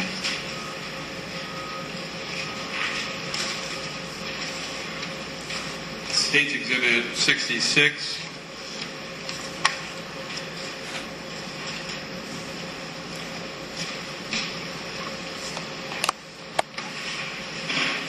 This photograph taken of this general area shows a portion of the upper portion of the body and a lot of the blood spatter that was on the floor.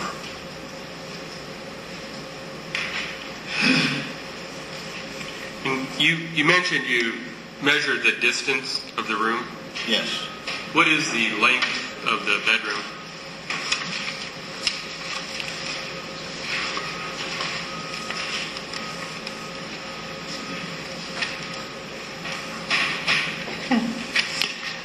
Well, I know we've got it here.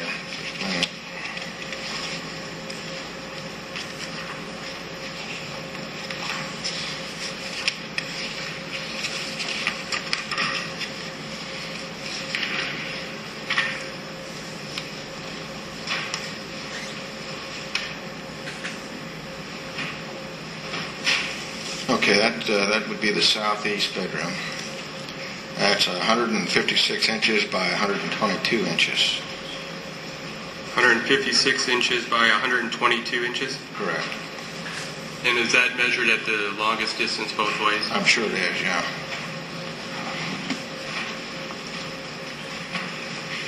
State's Exhibit 55.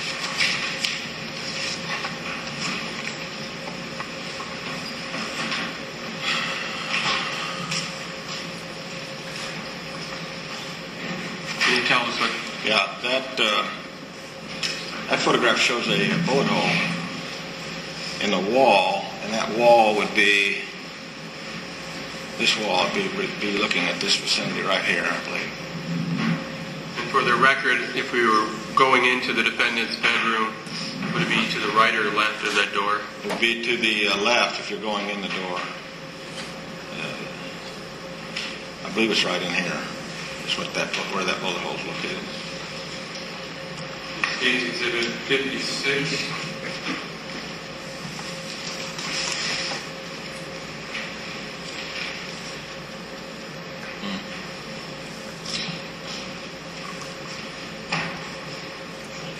If you need the other diagram to show what room that is, I can put State's Exhibit 1 up. Beg your pardon? If you need the other diagram to show what room that is, I can put Now, that I'm up. trying to recall what... do you know what the number was on the front of that photograph? I can look at my photo log and tell you exactly what I think that is. Sure, it's photo number 123. 123?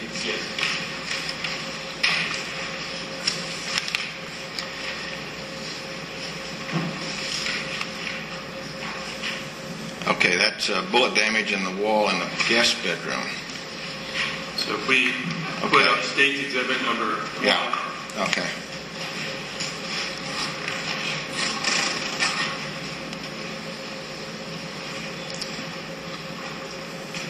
Yeah, I believe that was somewhere in this vicinity in the guest room.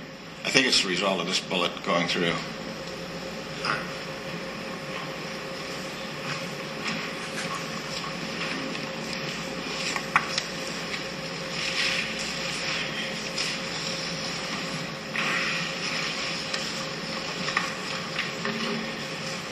Mr. Harvey, in the defendant's room, did you collect any shell casings? Yes, we did. And to mark the shell casings, were they marked in any way before they were collected? Well, we marked them with number location signs, each one of them, and that sign would have then been put on the container that the cartridge case was put in. So by going back to the photographs, you should be able to tell exactly where that was located in the bedroom. Put State's Exhibit.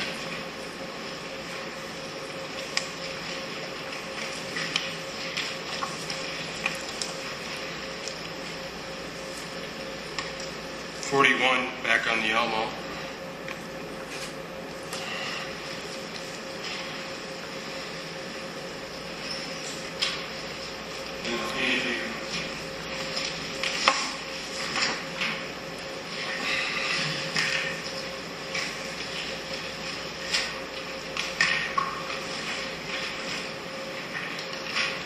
State's Exhibit number 8.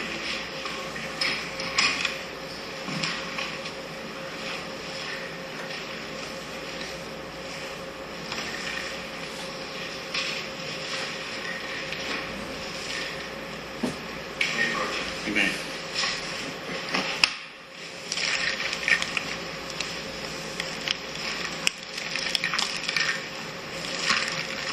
And Mr. Harvey, there's a brown bag that's with the Ziploc that's marked as State's Exhibit number 8. Inside State's Exhibit number 8, does that indicate if the number of the shell casings, they were marked with a number or letter? Yeah, this particular container, which is what we would have marked when we got back from the crime scene, shows that it's Exhibits A through R were contained in here. Okay. And then in State's Exhibit 8, can you, if you take that envelope out, can you tell us the little round plastic containers, how are they marked?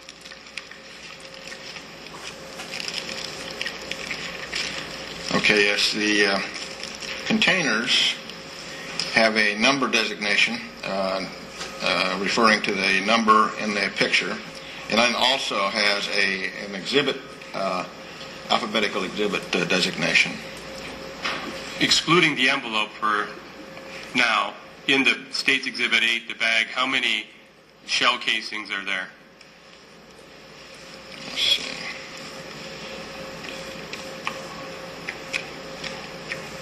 There's 9 casings in the plastic bag 9 casings. in separate containers. And if the container, the plastic container, has a number 6 on it, would that correspond, if we look at the photograph that's on the Elmo, with the placard that's number 6? That's correct. So we can match up where the casings were found by looking at the photograph compared to the number on the container. Right. Casing number 6 would have come from the bed. It's right on the edge of the bed. The envelope that's by your hand, that's marked as O, that was received from whom?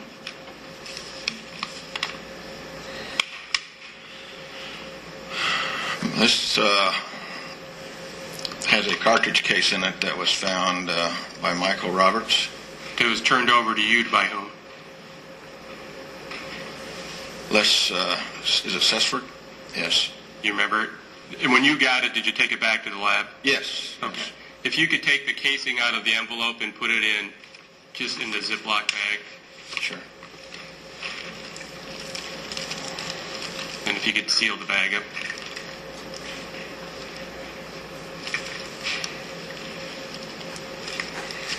Those casings were from what gun? These 10 casings, or 9, 10 casings were all identified as coming from being fired in the Beretta 40 caliber pistol. The 40 caliber. And you found, including the one Lieutenant Sesford gave you, you found a total of 10 shell casings That's correct. from the Beretta. Correct. The state would offer into evidence State's Exhibit number 8. No objection, Your Honor. Received.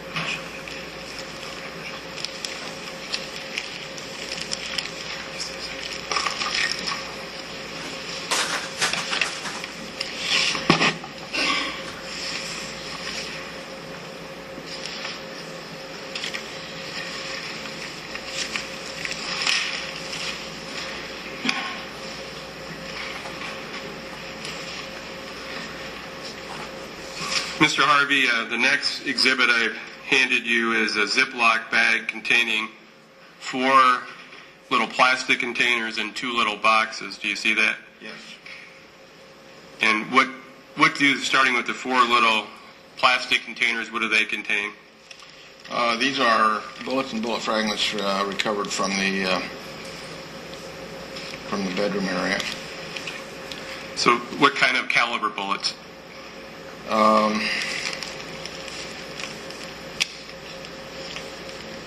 don't know. Let me see here.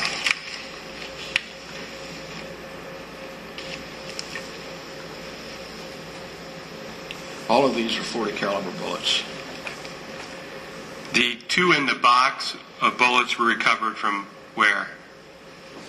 The boxes contain bullets that were recovered at the time of the autopsy from the body of Mr. Weedy. One from the right arm and one from the clothing. And were both of those bullets also 40 caliber bullets? Yes, they were. So is this the total number of bullets you recovered from the scene and from Dustin Weedy's body? Well, there should be one more bullet. From the other gun? Yes. I should have... Okay. Yes, these were all of the 40 caliber bullets that were recovered. The state would offer into evidence State's Exhibit 9. No objection, Your Honor. It is they are received.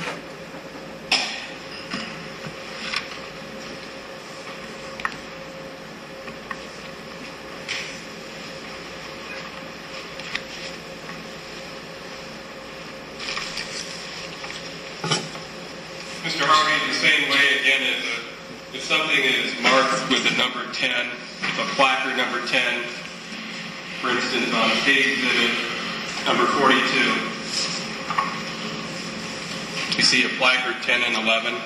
Yes. If one of the bullets has a number 10 on the container, that would match the number 10 placard. That's correct.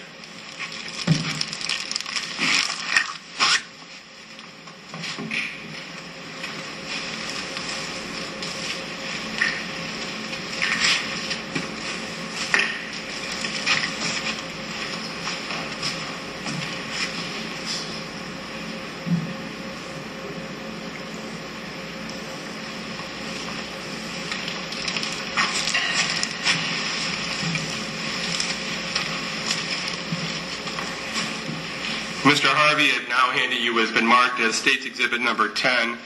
Can you tell us what that is? Yes, this is a bullet that was recovered from the floor under the head of the body. And what type of bullet? This particular bullet is what they call a 38 or 357 Magnum bullet.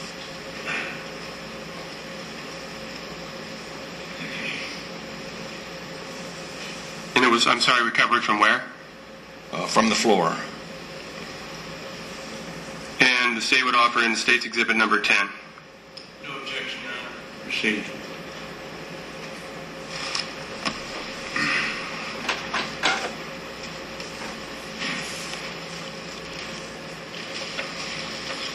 Concerning State's Exhibit number 10, Mr. Harvey, did you have to move Dustin Wheaty's body to find it? Yes, the body had to be removed, and the blood immediately in that area under the head had to be cleaned up to identify that location of that bullet. And it was dug out. And it would, before the body was, do you know what part of the body was covering this bullet? It would have been the head. Again, you State's Exhibit number 68.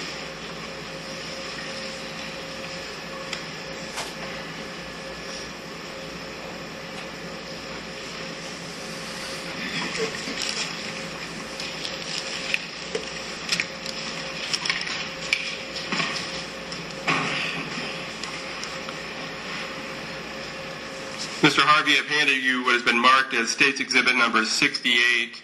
Can you tell us where this item was found? This is would be location number 11, and it is the lead core of a .40 caliber bullet.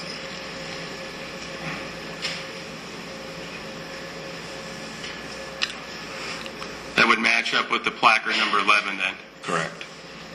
The state would offer into evidence number, State's Exhibit number 68. No objection, Your Honor. Received.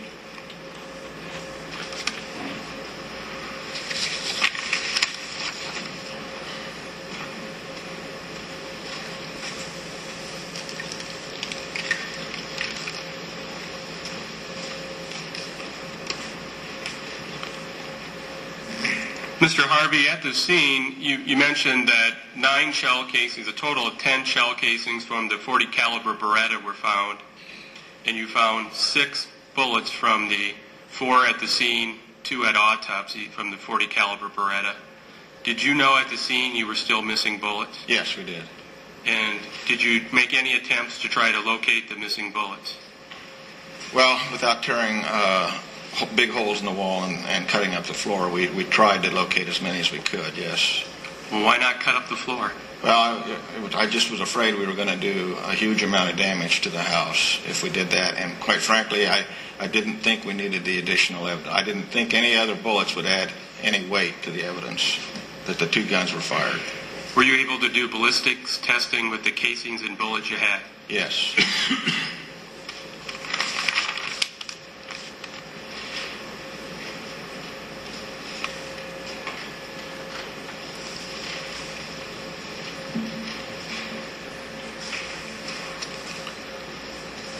Were you able to make any determination at the scene to where the bullet struck Dustin Wheaty? Where they struck? Yes.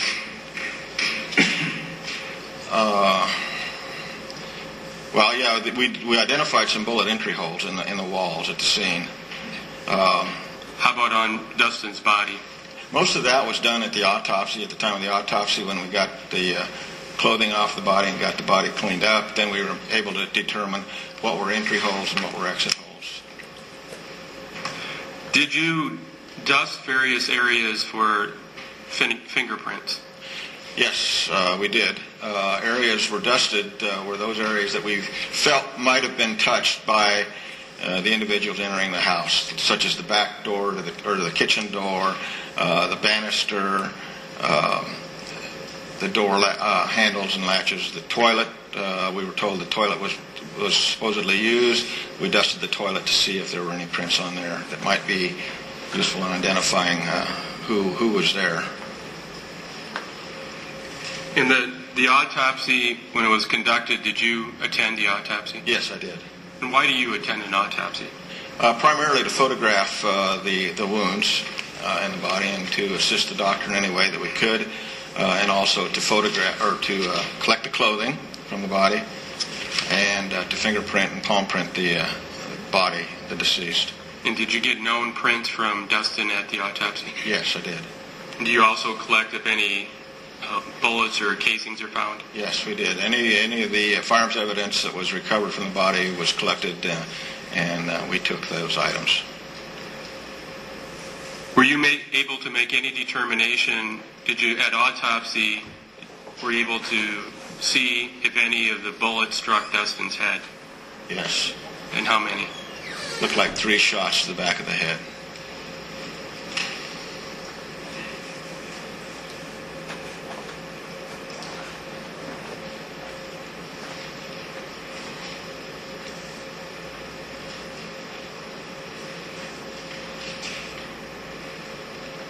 Were you able to make any determination from the blood spatter at the scene as to if the shots were fired from a certain location? Yes. What were you able to determine? Well, all of the 3 bullets that entered the back of the head all exited the face area and the ear area. And from that and the location of the blood spatter on the floor, you could pretty much tell where those shots were coming from. And where were they coming from? They were coming pretty much directly over the head area down into the head. Those bullets, all 3 exited and were lodged in the floor. Were you able to collect all 3 from the floor? I was able to collect one of them.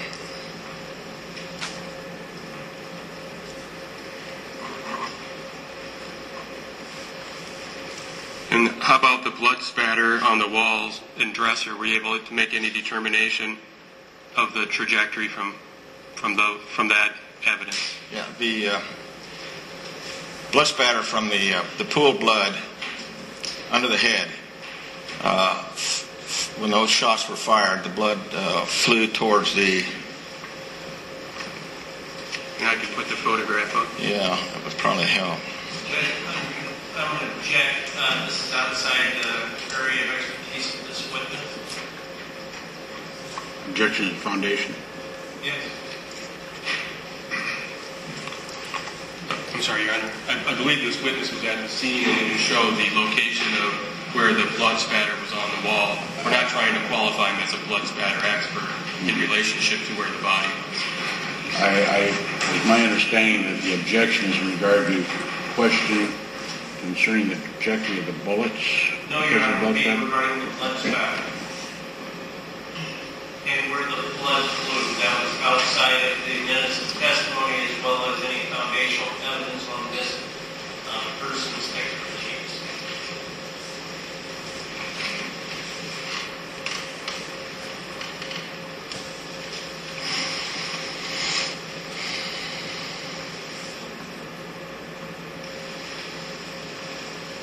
The question was, how about the blood spatter on the walls and dresser? Were you able to make any determination of the trajectory from that cavity?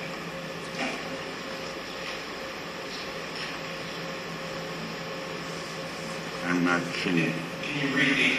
I'll read the, again. The blood spatter from the pool of blood under the... Oh, excuse me. And how about the blood spatter on the walls and dresser? Were you able to make any determination of the trajectory from that cavity? Answer. The blood spatter from the pool of blood under the head. When those shots were fired, the blood flew towards the... And we have about the photographs. And Judge, my objection is where the blood flew towards, that calls for speculation, and this is outside of the scope of this expert's professional opinion. Cameron, you want to respond? Yes, Your Honor. I believe this witness has already testified. He's been to several crime scenes, and he can testify to his observations. We're not trying to qualify him as a blood spatter expert, but if the blood spatter is in a different location than the body, I believe he can give his opinion from where the blood spatter was in relationship to the body. Judge, may I ask? Yeah.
Mr. Harvey, after the defendant's home was processed, did you also have an opportunity? Can I make a record on that? If you sustain my objection, I'm going to ask that my objection to see the answer and the answer be stricken. Okay. I'm not sure the answer was in, but it will be. Thank you, Your Honor. And if there was an answer, I would tell the jury to disregard the answer. Quite frankly, I'm not sure if the answer was completed. Go ahead. So it's clear from the record it's not the answer that he gave when the person was standing over Dustin's body. It was Correct. the second with the blood spatter. Okay. Mr. Harvey, you had an opportunity to also process Dustin's car. Correct. And where was that? That was at I believe it was called the early garage. The car had been towed there and was waiting there for us to search. Did you take some photographs as well then? Yes.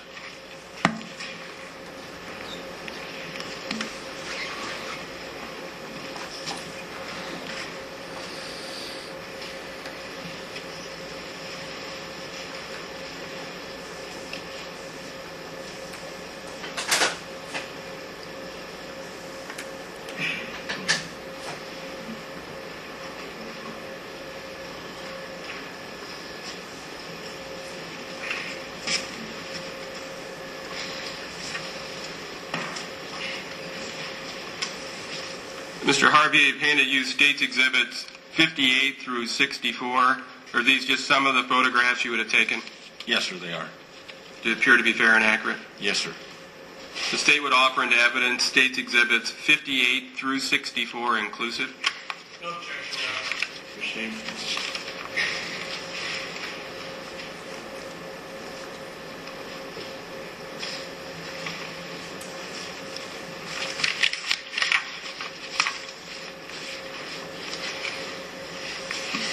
May I publish, Your Honor? Nay.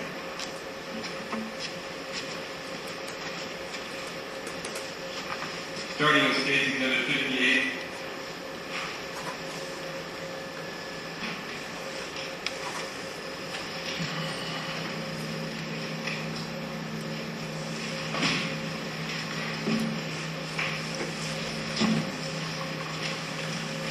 Uh, 58 is a photograph of the back into the car as it was in the garage area there.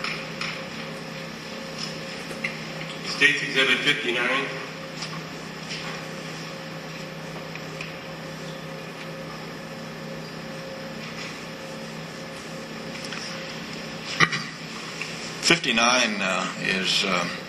Shows the primarily the right front seat area, the passenger seat area, when the doors opened, and the way items were appeared in the car at that time.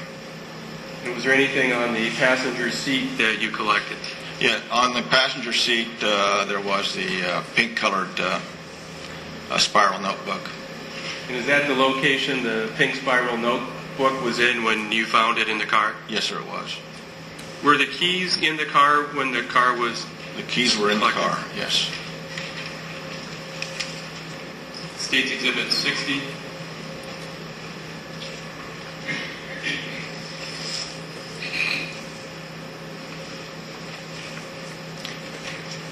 Uh, 60 is simply a closer view of the front passenger seat and the notebook that was lying in that seat.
Mr. Harvey, I've handed you a pink spiral notebook that's been in a Ziploc plastic bag marked as State's Exhibit number 13. Do you see that? Yes.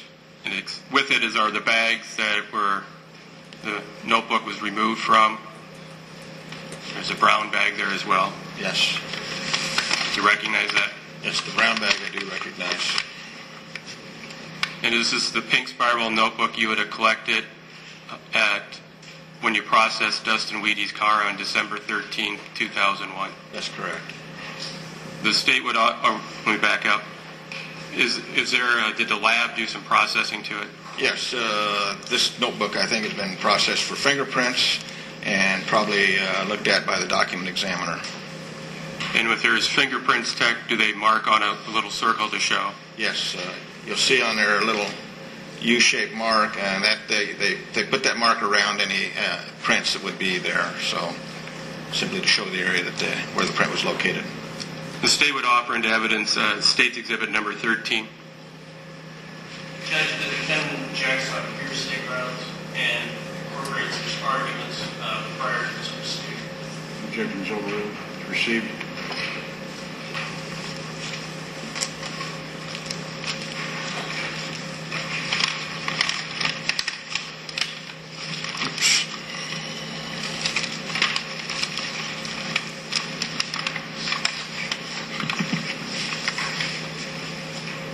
So it's clear for the record, Your Honor, the state just offered the Ziploc with the pink spiral notebook. The other bags with writing on for evidence purposes is not being offered. Yes, Judge, and that was made clear.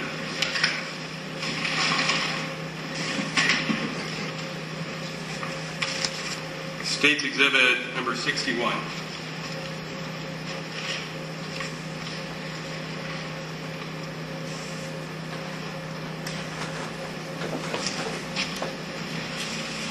Yes, State's Exhibit 61 shows the computer monitor and the central processing unit that was located in the back seat area of the vehicle, the white Pontiac.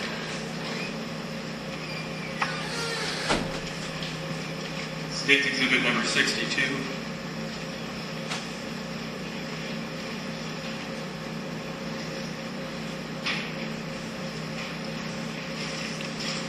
Is just another photograph. Shows a little larger area of the computer as it was sitting in the back seat of the vehicle. In the back seat, beside the computer, the hard drive or the monitor, did you find any other evidence in the back seat area? I don't recall if we did. I think those were primarily the only items in the back seat.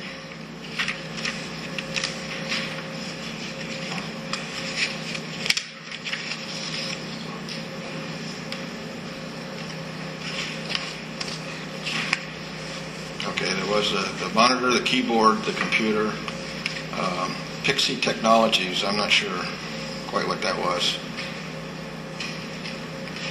It looks like, is that a Lots connection? of serial numbers and stuff here that I guess of the computer that was located there.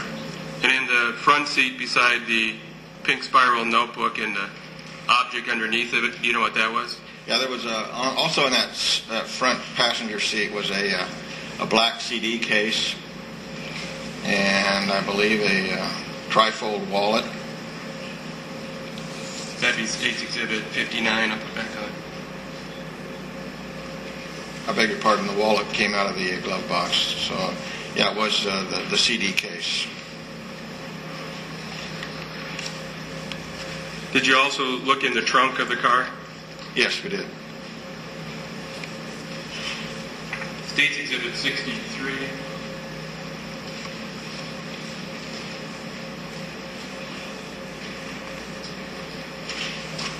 Okay, that's a photograph showing the trunk area as we first opened the trunk lid. And State's Exhibit 64.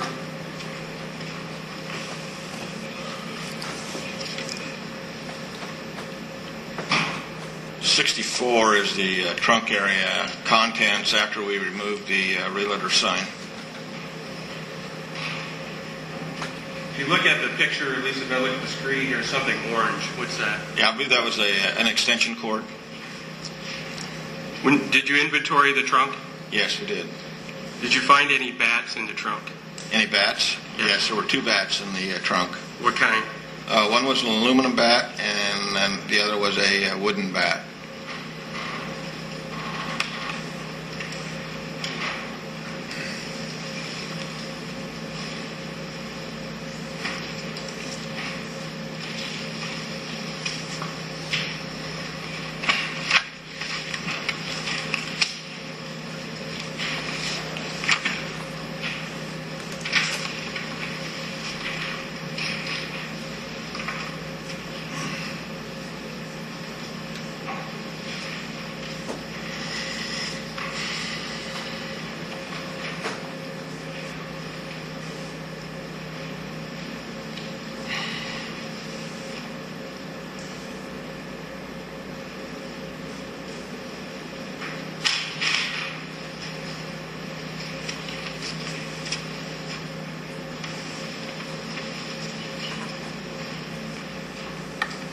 Mr. Harvey, I've handed you what has been marked as State's Exhibit 67. Do you see that?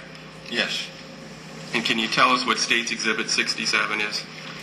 State's Exhibit 67 is a copy of a report that was generated by Mr. Frank Teresi, who was latent print examiner in our laboratory. And what's the date of the report? Date of the report is February the 7th, 2002. Is it a one-page report Yes, sir. concerning some items that he examined for what purpose? I beg your pardon. Concerning items he examined for what purpose? These are, he examined items for latent fingerprints, items that were picked up during our investigation of this scene. The state would offer into evidence State's Exhibit 67. No objection, Your Honor. Received.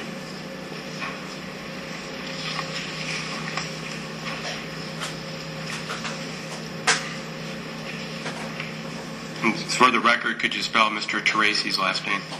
It's Tarasi.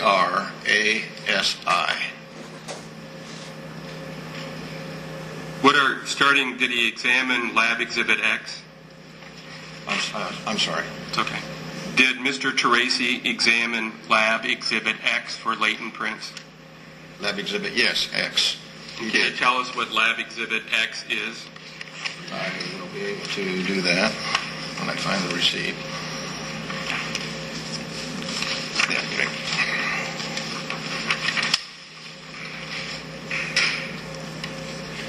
Okay, Exhibit X was several tape lifts that were taken from the bathroom door and various locks and handles at the residence.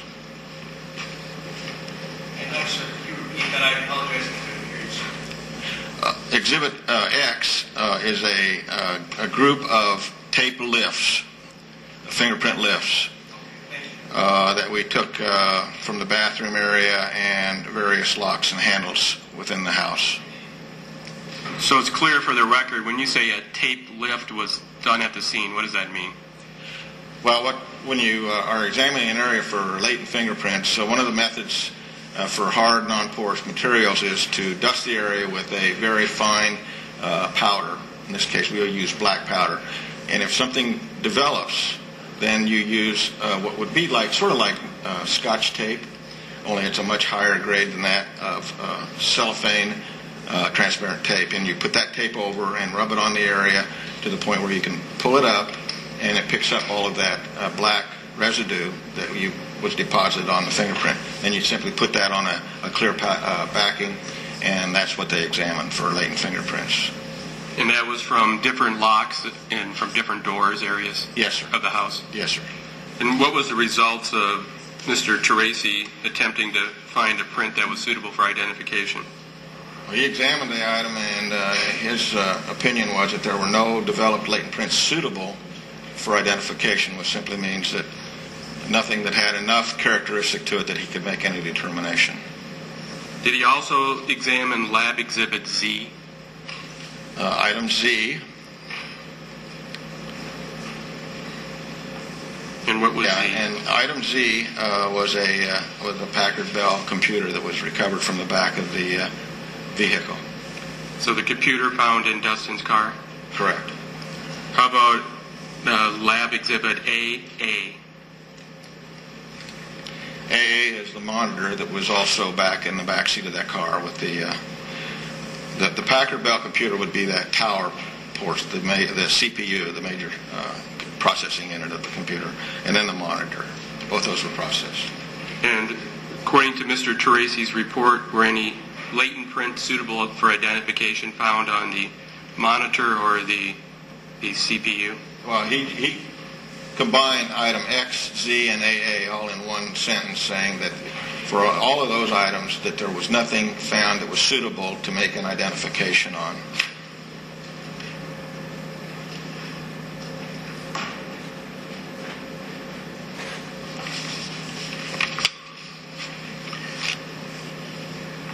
Mr. Harvey, after you processed the crime scene in Dustin's car, when you went back to the lab, did you also examine the 2 firearms you collected from the house? I did. And what's the purpose of testing firearms at the lab? Well, the 2 firearms that were recovered from the scene were taken back and were test fired, and known exhibits of bullets and cartridge cases were generated from both of the guns, and then those were compared, the known examples were then compared microscopically to the items that were found in the bedroom, the cartridge cases and the bullets.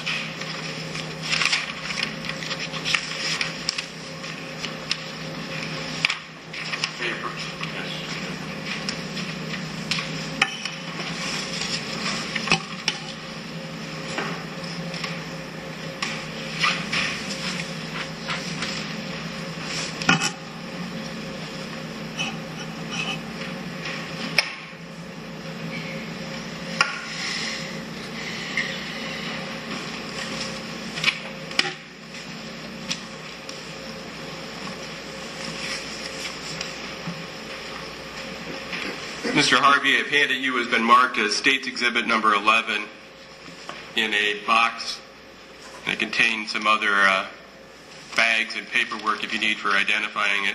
Can you tell us what State's Exhibit 11 is? State's Exhibit 11 is a Sturm Ruger 357 Magnum revolver.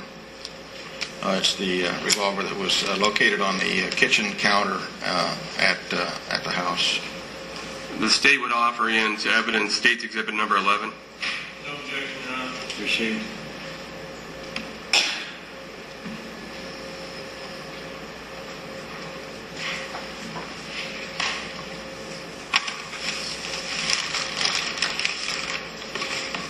For the record, the State is removing the evidence tags and other paperwork. No objection.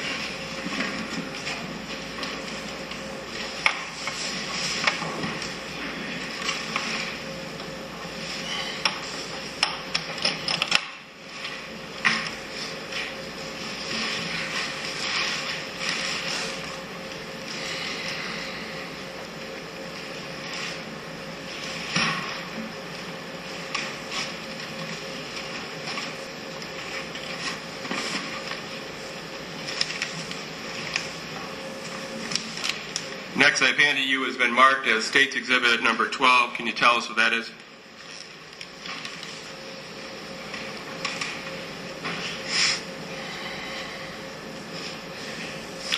State's Exhibit 12 is the Beretta .40 caliber pistol that was located at the house, lying on the dining room table. The State would offer into evidence State's Exhibit number 12. No objection, Your Honor. It's received.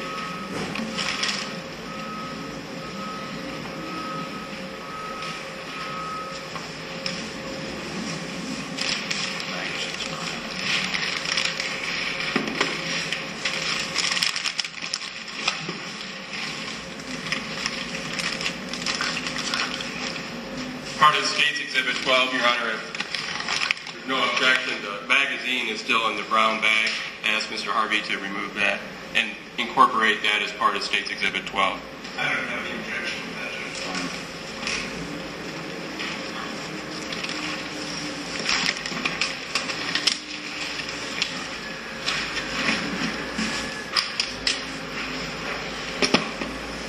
Mr. Harvey, let's start with State's Exhibit 12, the .40 caliber Beretta pistol. Did you test fire it at the lab? Yes, I did. And did you compare the test-fired casings and bullets to the casings and bullets at the scene? Yes, sir, I did. What were you able to determine? What was the result of your testing? All of the 10 .40 caliber cartridge cases that were recovered from the house were identified as having been fired in the pistol, the Beretta pistol, exhibit number 12? Yes, 12. Yeah, exhibit 12.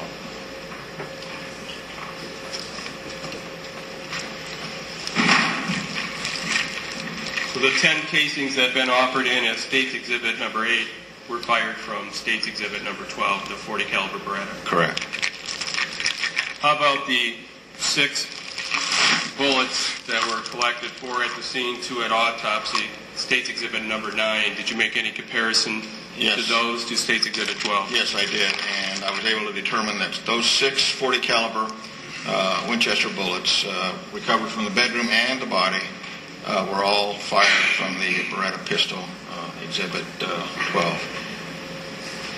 Next, turning to State's Exhibit number 11. Can you tell us what that is? The Ruger revolver, .357 revolver. Yes. Did you test fire that? Yes, I did. And what were the results from your comparison of the test fire to the bullet recovered? The bullet that was recovered in the floor, which would have been right under the head, was a .357-38 bullet, and it was identified as being fired from this firearm, this revolver. And that would be the bullet you're talking about.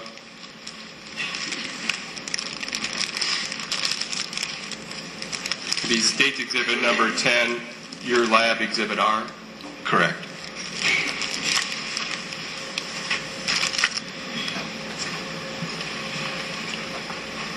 Since we're on the .357, Mr. Harvey, can you explain, just briefly explain how the .357 Magnum operates? Well, the .357 Ruger is a revolver, and what that revolver means is that the ammunition is loaded into a cylinder which revolves each time the trigger is pulled. There's 2 ways to fire this gun. One is called single action, and the other is double action. So you can either fire the weapon simply by pulling the trigger, which activates the hammer, and it comes back. If this is not in there, it will come back to the point where the hammer will drop and fire. Or you can cock the gun and fire it in this manner. Cock it and then simply pull the trigger.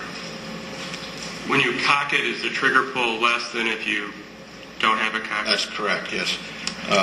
To do the double action, which is pulling the trigger, you're actually having to pull against the spring to cock the hammer back and then release it to fire it in single action.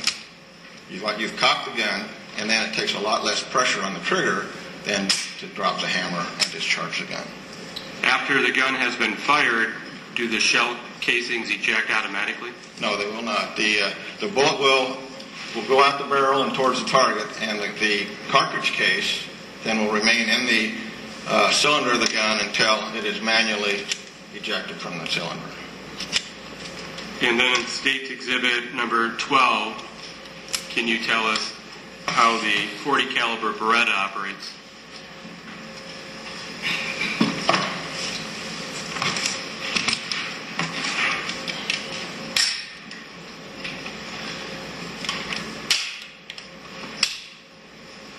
This is a .40 caliber auto-loading pistol, and unlike the revolver, the ammunition is loaded into a magazine. This magazine has a capacity of 10 rounds, so you can put 10 live cartridges in this magazine. That inserts up into the butt of the gun.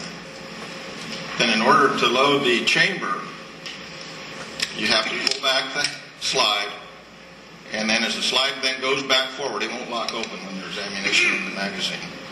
When the slide goes forward, it selects the cartridge off of the top of the magazine and puts it in the chamber here, and also cocks the hammer of the gun.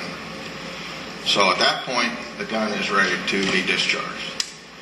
So then by simply pulling the trigger, drops the hammer, discharges the cartridge, the bullet goes out the barrel, the recoil of that shot, the energy going in the opposite direction, will then power this slide back, and as the slide comes back, it will discharge the fired cartridge case. So when it comes back, then it will return immediately.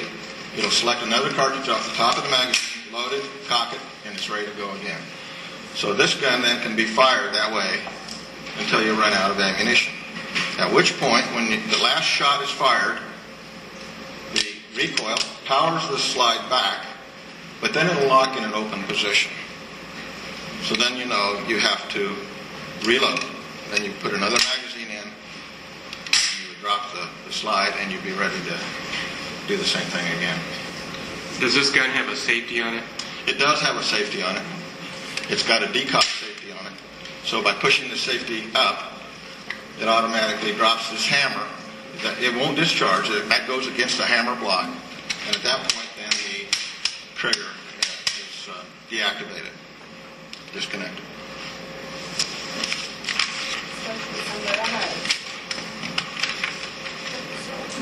And Mr. Harvey, you have a couple of trigger locks in front of you. Yes.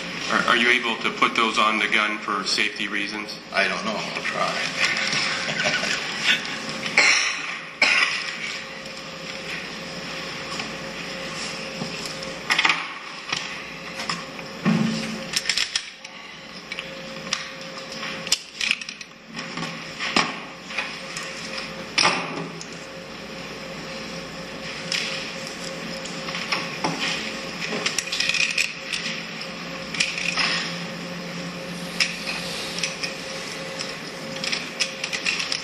Okay, I think it's locked and cannot be fired. Keys are here.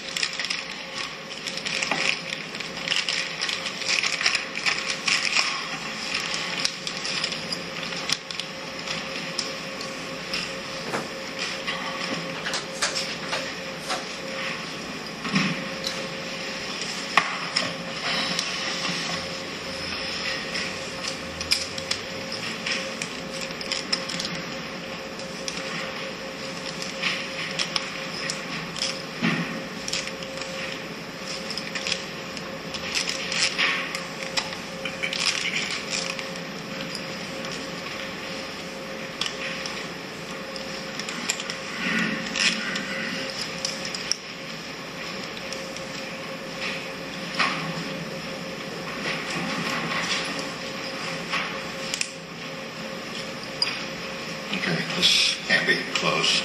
Safe. Thank you. There's the keys.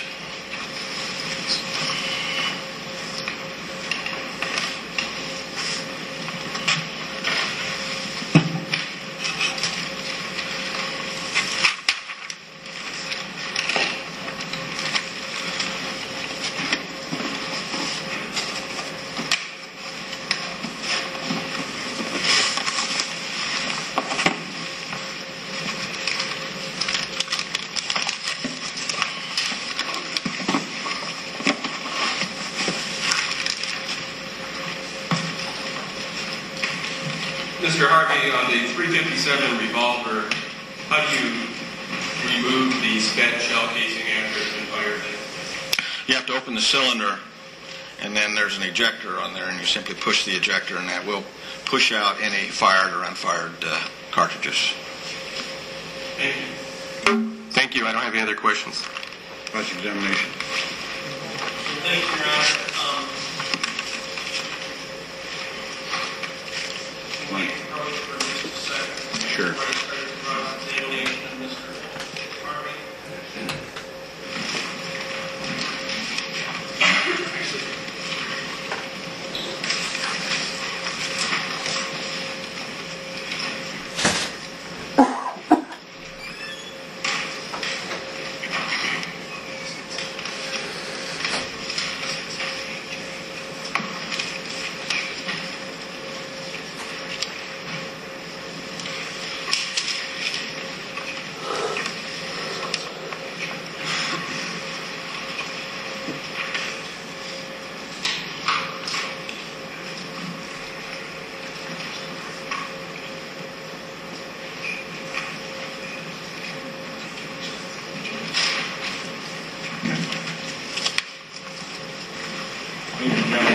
another matter that I'm going to address before we proceed. We're going to take about a 10-15 minute recess at this time.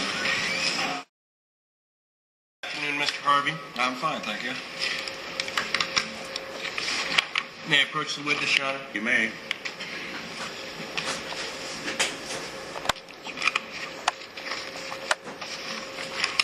Harvey, I'm handing you what has been marked as Defendant's Exhibit H. You recognize that document? Yes, I do. And what is it? This was the crime scene report of our activity at the crime scene. And who is the author of that report? Linda Knittig wrote the report, and I also signed it. Okay. And what is the date of that report? Be January the 10th, 2002. And the case number is 0113423. Correct. And at this time, I would offer Defendant's Exhibit HH. No objection. Proceed. And Mr. Harvey, you would have signed this report on, I believe, page 5 of that document? I think I signed each of the pages, yes. Yes, I signed page 5. And I'm sorry, you're right on that. You did sign every one of these pages. And this is your crime scene report regarding the December 13th, 2001 shooting, on the reason why we're here today? Yes. And at the top of the document, it says report type crime scene. Correct. Are there any suspects noted on that report? No. And do you know why that is? Yes, it's as a crime scene crew, it's not our job to determine the suspects. And you would have arrived at the scene at 11:35 p.m. and had a briefing at the early Iowa Library. Actually, we arrived in early at 11:35 and did have a briefing at the early library. And I want to go through some of the things that were discussed on direct examination. Let's start with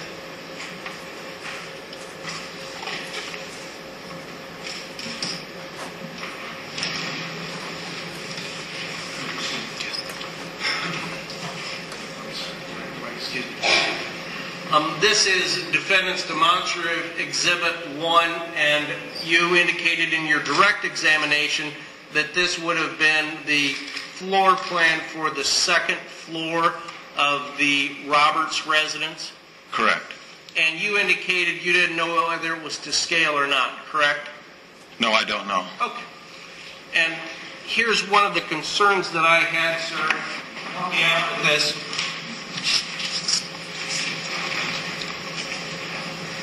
There were photographs that you took at the time of your investigation, correct? Yes.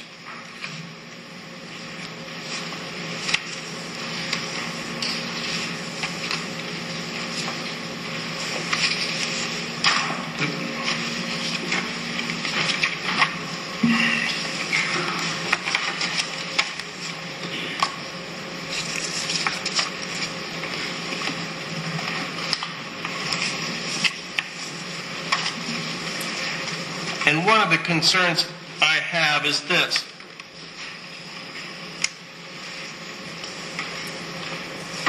This is a photograph that you indicated that you took going into what you identified as the master bedroom, correct? Yes. And you had a laser pointer earlier. Yes, I Do you did. have that still, sir? Yes. And where would have you been when you took what is identified as Defendant's Exhibit 33? The photo you're showing now? Yes, sir. I'm guessing I would have had to have been standing probably somewhere in this vicinity. And you see here where you just had your laser pointer, it shows a closet that's rather large there. Well, I wasn't standing in the closet. I was standing in the hallway, probably next to that wall on the closet wall there. And I'm not insinuating you were standing in the closet at the time. But would you agree with me, sir, if this photograph was to the dimensions that were identified, you would have to stand right over here to take that photograph, correct? I don't think so. The camera that I had has a wide-angle lens on it. So I don't know for sure, but I'm guessing I would have been here because I can show this area and I can show this area of the wall and I can show directly back into the bedroom. So I'm thinking I'm standing pretty much right in front of the door, only back several feet. Okay, and when I look at Defendant's Exhibit 33, it's the one on the monitor, it appears that you're facing directly towards what you've identified as the defendant's bedroom, correct? Correct. And if this closet is out here further, you would have to take that at an angle, correct? If that closet jutted out as far as the State's Exhibit 1, you would have to be at an angle to get that photograph. Yeah, I don't think I was standing in this area. I think I probably was standing right about there, right directly in front of the doorway, only back maybe 4 or 5 feet. Sir, do you know after 10 years whether there's a clear walkway between the defendant's bedroom and the one that's identified as Bert's bedroom? I don't recall exactly. It seems to me there was an offset there, but I don't recall exactly.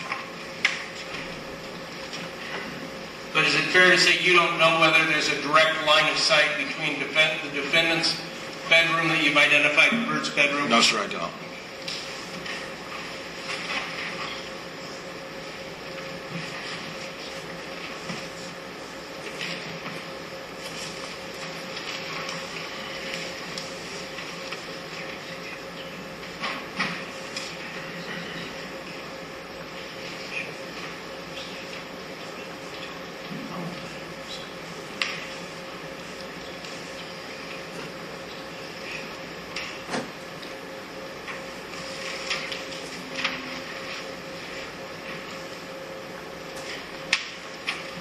Mr. Harvey,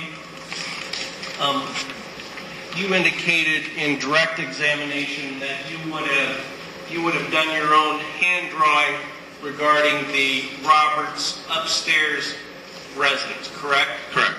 And do you recognize the document that's in front of you now? I do. And what is it? This is a rough hand-drawn diagram of the upstairs of the house, showing the bedrooms and the hallways and everything. And you would have done that on December 13th of 2001 or December 14th of 2001? This was done as we were at the house. Okay. So it would have been done either December 13th of 2001 or December 14th of 2001? Probably December 14th, actually. What is it?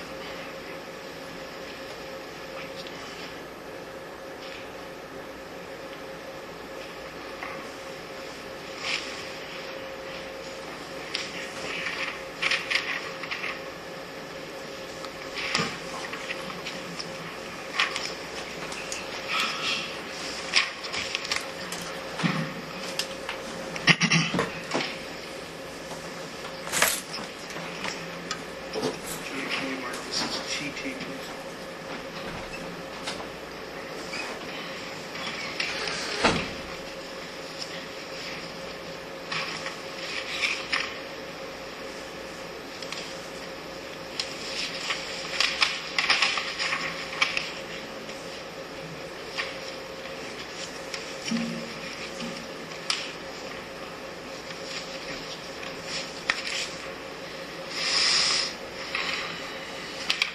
At this time, I would offer Exhibit TT. No objection. Received.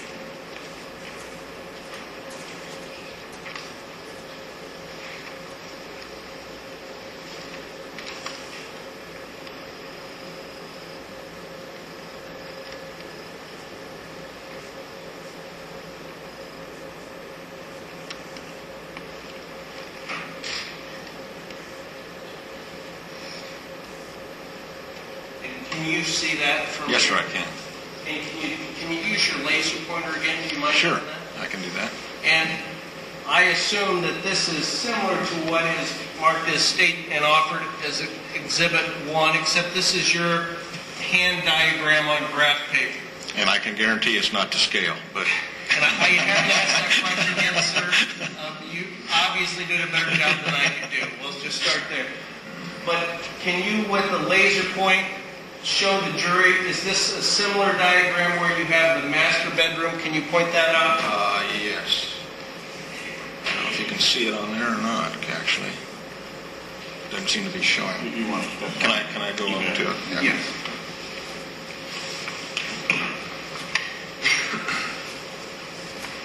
So I think the area that's in question here, this is the front door to the bedroom, what I would call the master bedroom, and the hallway here. Mr. Harvey, I wonder, could you, This is Mr. Harvey, wonder if you could just step a little bit to the I'm side. sorry. There you go. Thank This you. is the closet opposite that we're talking about. I'm And sorry. this is the hallway, and Mr. Harvey, you'll have to speak up so the court reporter can hear you.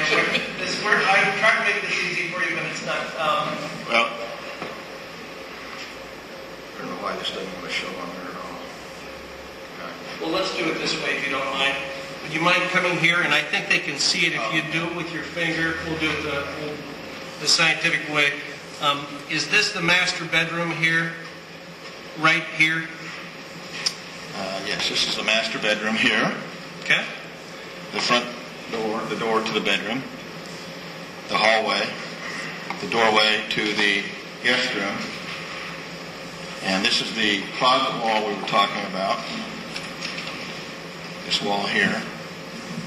And in the diagram, there is an offset there, so And I'm not disputing that there's an offset. And then over to the left of this would be Bert's room. there was a bedroom over there, yes. And then there would be one directly below that, and that would have been Noah's room where it says bed. Correct. Okay. And would you agree, at least on your diagram, sir, that there is a straight line or a hallway between what you've identified as the master bedroom and Bert's bedroom? I'm not disputing that there's a closet here and a little bit of an offset, but from your own diagram, would you agree that there's a straight hallway between the master bedroom and what the government has identified as Bert's bedroom? If she takes the stand. In other words, in this, it looks like there's no direct line across. It appears in your own handwriting on the day of the shooting that there would be a straight shot between there. And this is not the scale. I understand. I'm just asking. There's an offset. There's a zigzag in the hallway there. There's an offset in the hallway. Correct. So But would you agree that at least on your diagram, even though there's an offset, there's a straight hallway between the master bedroom and what's been identified as Bert's there's bedroom? an offset. It can't be a straight hallway, right? But could you see from Bert's bedroom to the master bedroom? That I don't recall. Reviewing your, what's identified as Exhibit TT, does that refresh your recollection? Again, that's a rough hand drawn, and I don't recall. This one I would have a lot more faith I'd have a lot more faith in what you drafted on the day of the shooting. in. I appreciate that, but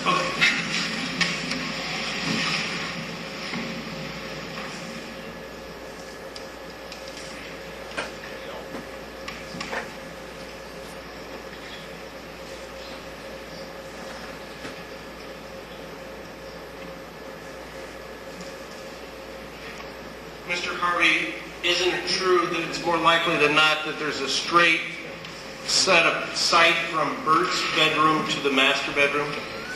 I understand you talked about that offset, but you could see from the master bedroom, your vision would not be impaired until you got to Bert's bedroom. I really can't answer that. I don't recall. You're fine. And you would have found 7 casings in the southeast corner of the bedroom. Yeah, in that general area, on the bed and on the floor. And there's a photograph that matches that, is my recollection.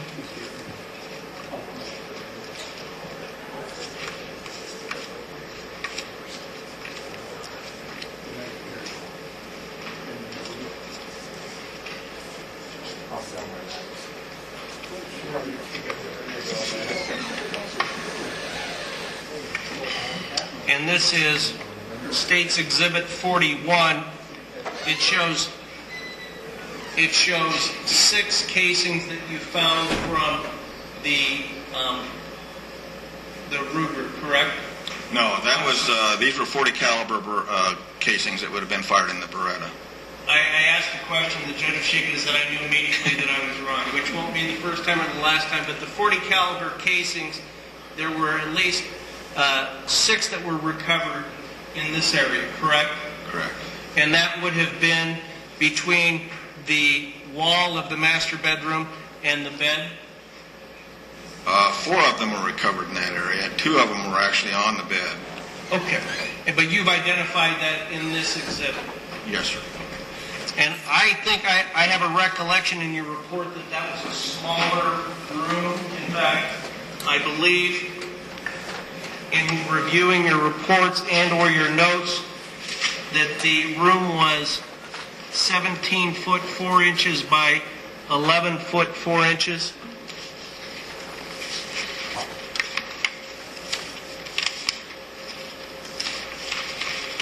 I know we measured it.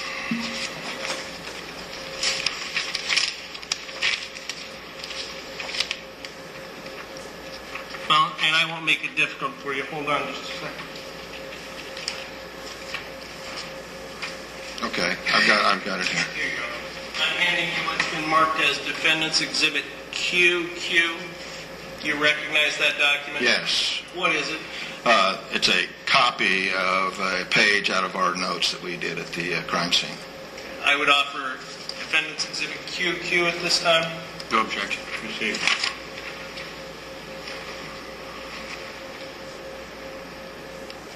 And are these your handwritten notes, sir, regarding the master bedroom? These are notes that Linda Knittig would have made. And how did you determine from, well, Exhibit QQ identifies the dimensions of your master bedroom. It says 17 foot 4 inches by 136. Correct. And you would agree that that's a smaller area, that's a small bedroom? The master bedroom, I think that she was referring to the room where the body was located. Okay. Well, I mean, is that, do you have any reason to believe this isn't the master bedroom? I think it was being used as a master bedroom, yes. And so the bullets, the casings that were found here would have been at the southeast corner of the bed? And on the bed, yes. And on the bed, and then there was a gun safe in between the bed and the wall. Correct. In this area right here? That's correct.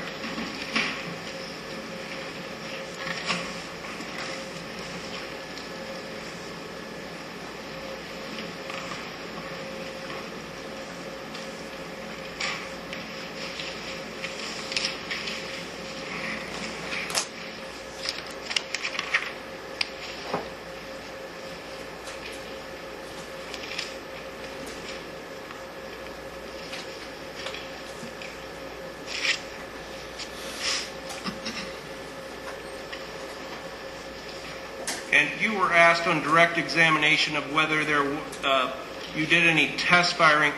Do you remember having your deposition taken on October 7th of 2011? I do, yes. And do you know for sure whether you would have done any test firing on this weapon? Yes, I did.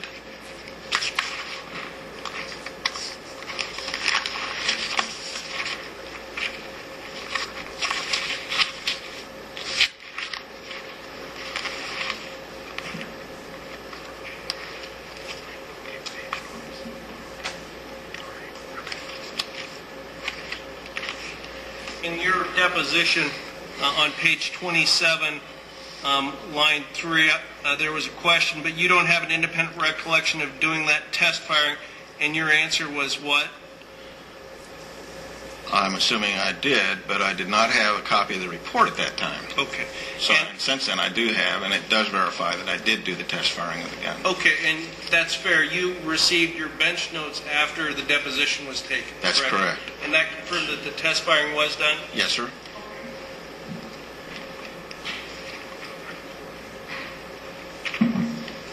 And you indicated in your deposition that 7 casings were found in the southeast corner near the gun safe, that you saw the gun safe, correct? Yes, sir. And that 2 casings were found near the open bedroom door, That's correct. and you saw those casings, correct? Yes, sir, I did. And another casing was found on a staircase landing directly downward from the hallway outside the master bedroom, correct? Yes, sir. And your report says the trajectory of the wounds through the body is consistent with a person shooting from a standing position near the bedroom door while Dustin was laying or nearly laying on the door. That was your observation, correct? What report are you reading from? Defendant's Exhibit HH.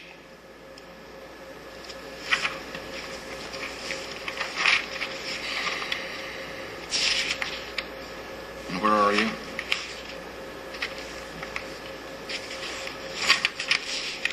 It is what is marked as page 3.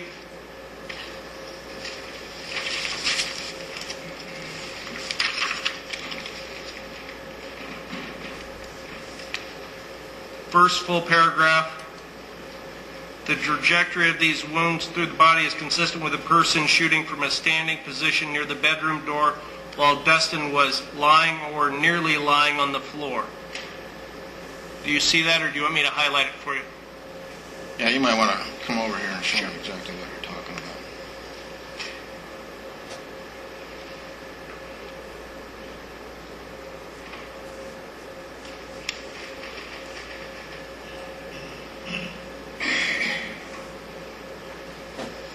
Yeah, Is that what the document says? that's what the document says. May I publish that to the jury, Judge? Yes.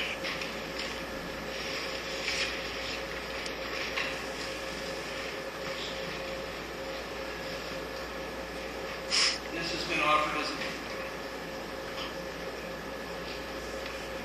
Judge, and that was my next question. Is it all right if I highlight on the exhibit that's been offered to identify for the jury the statement that Mr. Harvey just confirmed?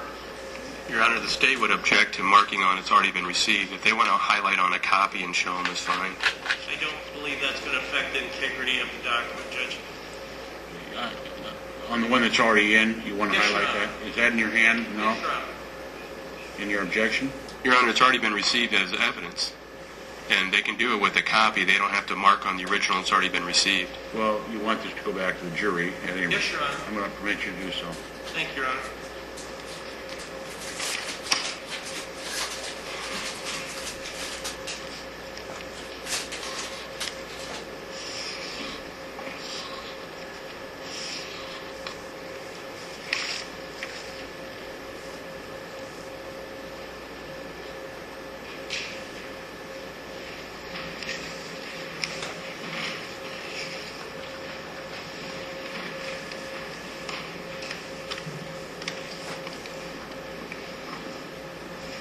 Did I correctly highlight the relevant portion that we talked about? Yeah. It says the trajectory of the wounds through the body is consistent with a person shooting from a standing position near the bedroom door while Dustin was lying or nearly lying on the floor. Yeah, I don't have a problem with that. Well, was this your report? That was a report that was authored by Linda, but I think that was sort of our agreement that was probably the situation, and I think I testified to that earlier. And you testified that you signed each and every page of this exhibit, correct? Yes. And so your opinion to the jury today is that Dustin, the shooting, the trajectory of the bullets at least,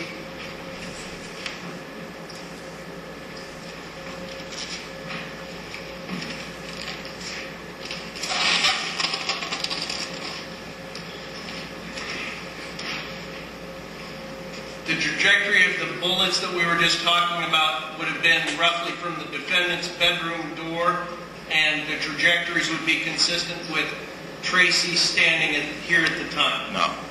They would not? No, the cartridge cases were located next to the door, Okay. and the gun ejects to the right and to the back. So the shooter would have been inside that room. And we're referring to the shots to the head. Correct. Two of those wounds to the head were from the .40 caliber, and one was from the .357 Magnum. Okay. Those two cartridge cases that were over by the doorway would have been a result of those last shots into the head. Okay. And what's your best guess of where Ms. Tracy would have been standing when she would have made those shots based upon your crime scene investigation? Well, I really couldn't make a determination exactly where, based on the location of the cartridge cases.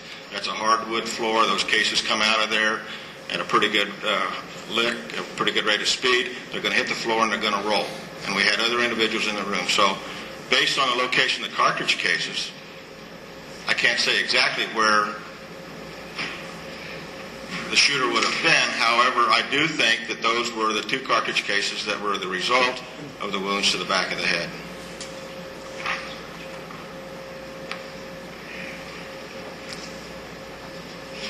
So your testimony is you don't know where Tracy would have been standing at this time, but it would have been in the general vicinity of the bedroom door. You just don't know where.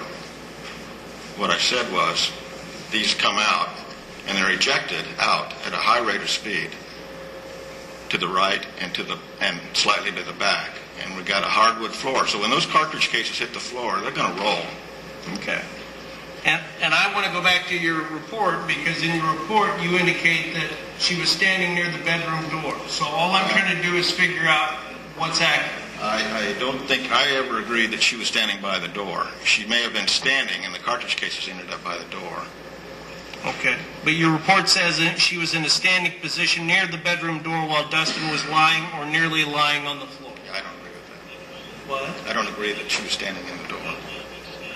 Okay. But you're not disagreeing that that's what your report I'm says? not disagreeing that that's what the report Okay. said. And going back to defendant's prosecution exhibit 41, you would agree, sir, that the .40 caliber casings that were found 1 through 6 would be consistent with Tracy shooting from in between the wall and the bed, correct? No, not necessarily. Okay, where do you think Tracy was at the She could time have been that at the foot of the bed. I don't know. Those casings, again, they're going to be ejected to the right. And, if you were standing back in there, shooting towards the foot of the bed, they're going to end up either on the bed or probably on the other side of the bed. Well, can we agree that at the time that you observed the casings 1 through 6, do you see that, sir? I do. You'd agree that Tracy's not standing here or here, that more likely than not, if you have cases that eject from the right side, that she's near the gun safe at the time of the shooting based on the bullet trajectory? Yeah, the gun safe is located here. I'm saying that, she could have been standing up in this area somewhere. And the cartridge case is going to be ejected to the right and could have landed or could have hit the wall and rolled down the wall and ended up along the wall right in here. And I wasn't there, but if you look back at that photograph, it would appear that the head of the bed goes back to here. Yes. And if you testified earlier that the gun safe was it's here, so she had to obtain the gun or guns from the gun safe, and she would have had to have been in this area when she shot, correct? She could have been in that area. I don't know exactly where. Again, it's hard to locate it, but you've got some up on top of the bed, on the pillow, and on the bed, and then you've got this whole row right along the mopboard and the wall there. And But if the headboard's here, wouldn't you agree it's more likely that she was closer to the area where the bottom of the end comes down to? I think she could have been. I don't know for sure. Somewhere down around the foot of the bed.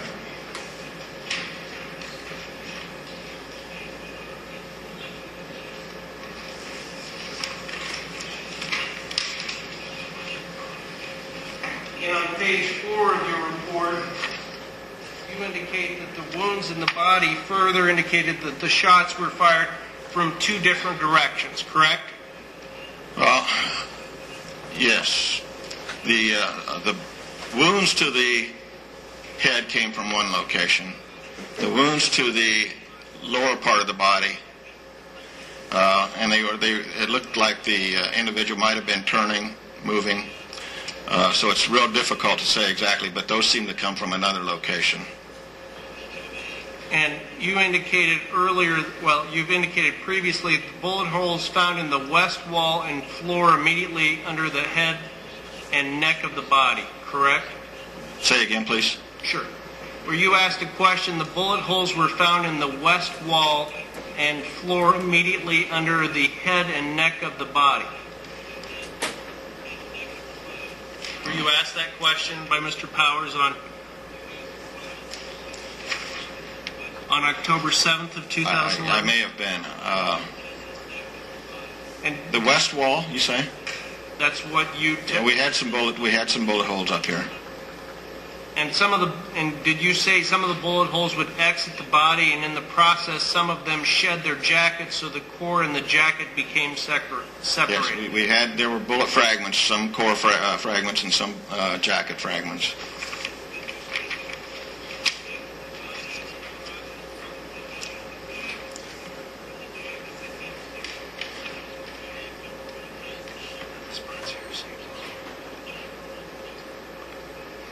I'm handing you Defendant's Exhibit 00.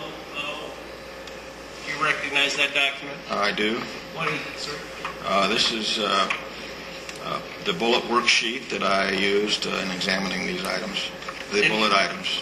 And would that be standard operating procedure as the firearms expert at the DCI? Yes, this was a way to keep notes on the weights and different things. And are these the notes that you kept in this case? Yes. I would offer Defendant's Exhibit 00. No objection, Your Honor. May I publish it to the jury, Judge?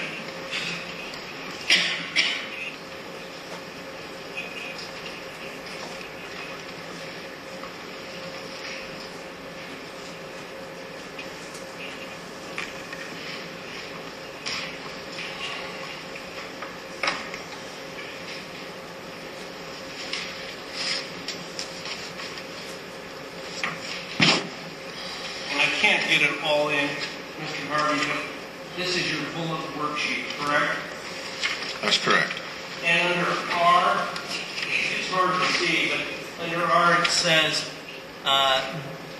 bedroom floor under head, and then it says 38/357. Yes. Is that the bullet that you were talking about earlier on direct examination? Yes. And you would agree that when a bullet is fired, you will sometimes can have ricochet, or the bullet will enter in one place and go out another, obviously, entry and exit wounds. Yeah, ricochet can change direction of the bullet. And just because the bullet, the 357 bullet, was found under Dustin Wheaty's head, doesn't necessarily mean that that shot was the one that struck his head, does it? Yeah, it pretty much does to me, but...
handing you what's been marked as Defendant's Exhibit UU. Do you recognize that document?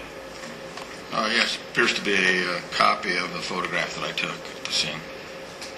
At this time, I'd offer Defendant's Exhibit UU.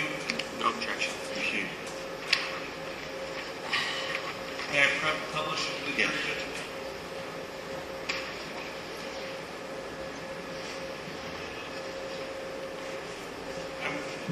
I'm a little confused, Mr. Harvey.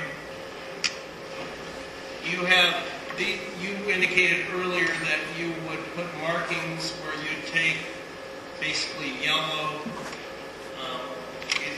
markers and mark where either you found a bullet or the casing, correct? Or something of evidential value, yes. Okay. And so on Defendant's Exhibit UU, the marker that has a 9, you see that? Yes. And that's a bullet, correct? Could be. I'd have to look that up on the diagram.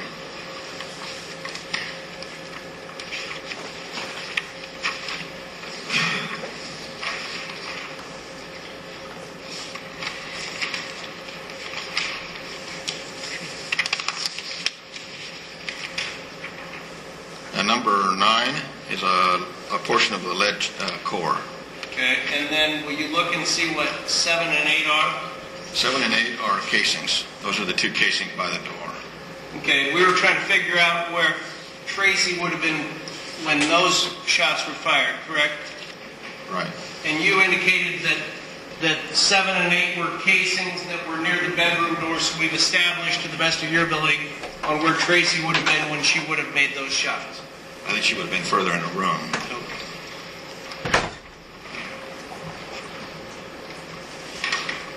And I'm handing you Defendant's Exhibit VB. Do you recognize that photograph? I do. And what is that? This is a photograph taken down the steps towards the landing of the steps, showing the location of another cartridge case. And I'd offer Defendant's Exhibit VB at this time. No objection. Proceed.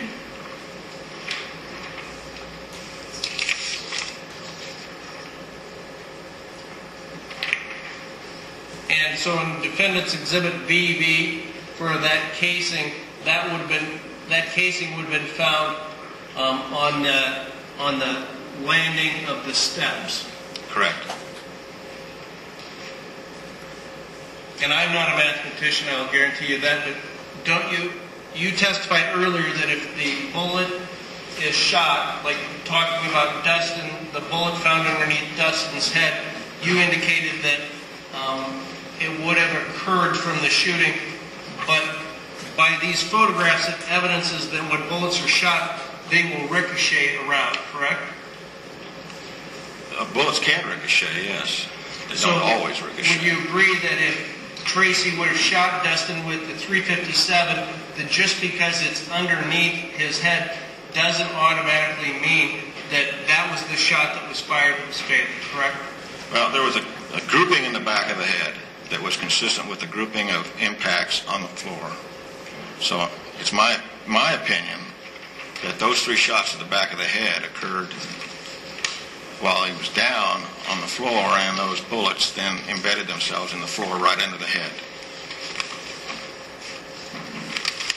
And you, in your report, we went over that a minute ago regarding that Dustin's head was on the floor or near the floor when those shots were made.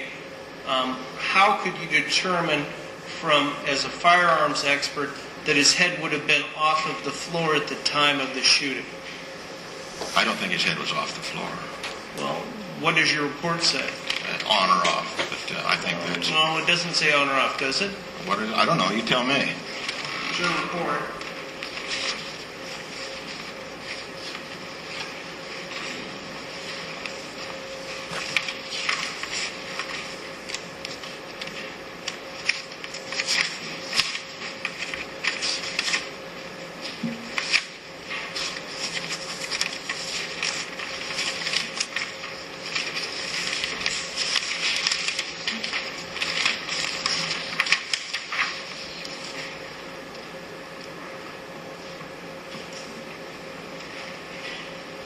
Your report says Dustin was lying or nearly lying on the floor.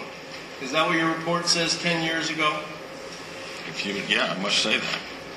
No, I think his head was on the floor when he got shots.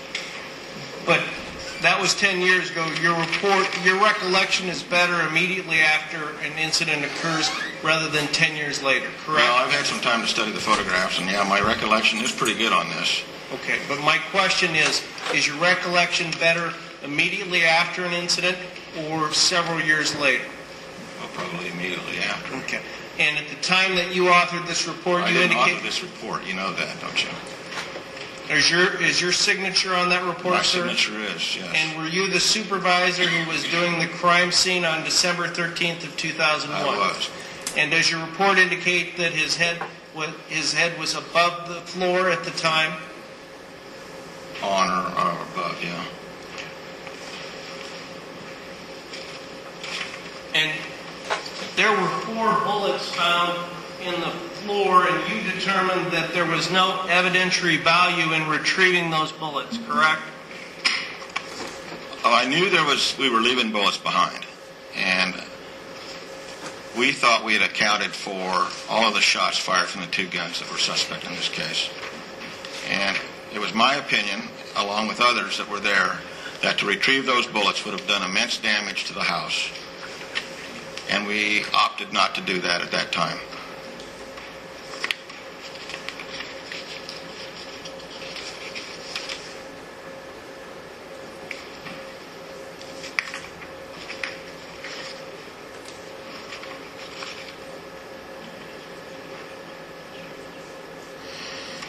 Sir, do you know what Tracy Richter is being charged with? I don't exactly. Murder, I assume, but I don't know. First-degree murder? Okay.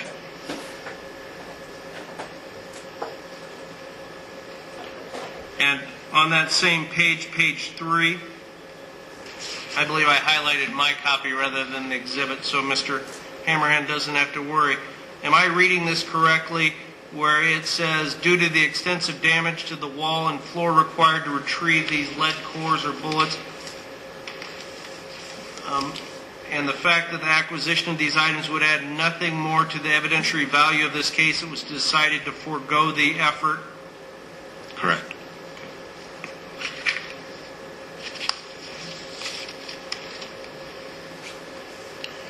And you indicated that in the next page, or excuse me, the next paragraph, there was a dusting for fingerprints? Dusting for fingerprints?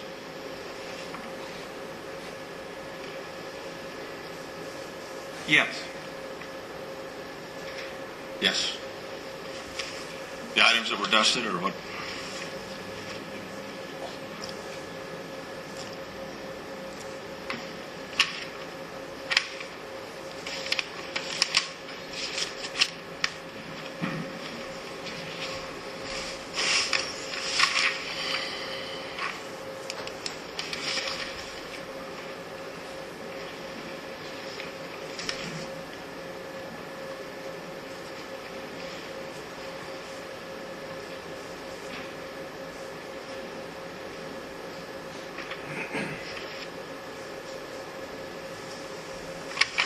I'm handing you Defendant's Exhibit RR.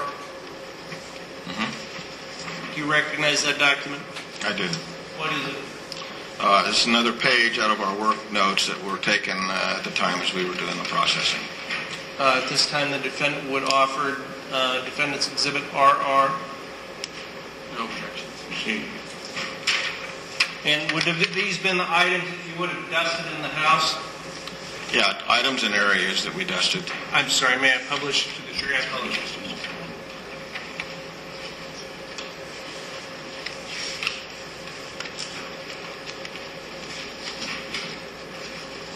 And if I'm reading this correctly, you would have dusted the 2 drawers of the chest in the master bedroom in the northwest corner. That's what you were talking about earlier, that was slightly open? Yes, sir.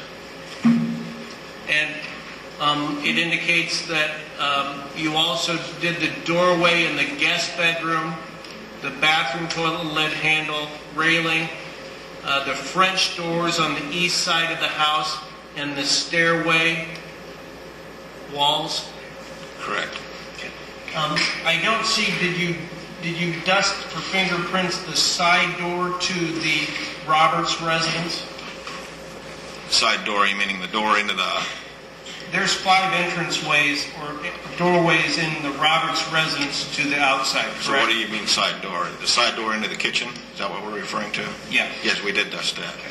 And what about the front door? It appeared to be locked and wasn't used. Okay. If there was testimony that the first law enforcement on the scene, Deputy Brusher, didn't know whether he opened the front door or not, would that be important in your investigation to do fingerprint testing in that area? I'm sorry, I don't quite understand what you're going for here. You say he opened the front door? He's not sure whether he opened the front door or it was open when he arrived. It wasn't open. I think it was locked. Okay. But would it have been important to dust the front door? No. Why not? Well, we were trying to see if there were perpetrators that came into the house, if we could identify who they were. That was the purpose, and if there was any evidence of their presence.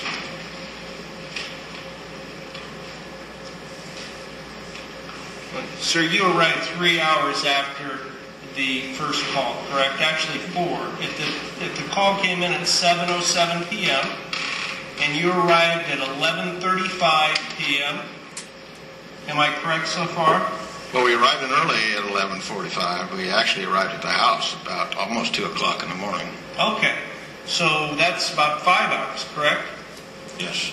And you dusted, you did fingerprinting for the French doors, but your testimony is you didn't do any fingerprinting for the front door because it was locked. Well, the call came in. I don't know when the officers arrived, but the house and everything was taped off. So we assumed it was secure. Okay. So we went and looked to see what doors you could enter through. There was only one door that was available to enter through that was unlocked, and that was the door that went into the kitchen. That door was processed, and then everything in between that, the stairway, the banisters, the toilet, which we were told was used, those items were processed in hopes that we might be able to find some evidence of the perpetrators. But your testimony is you didn't dust the front door because it was locked at the time. That's my testimony.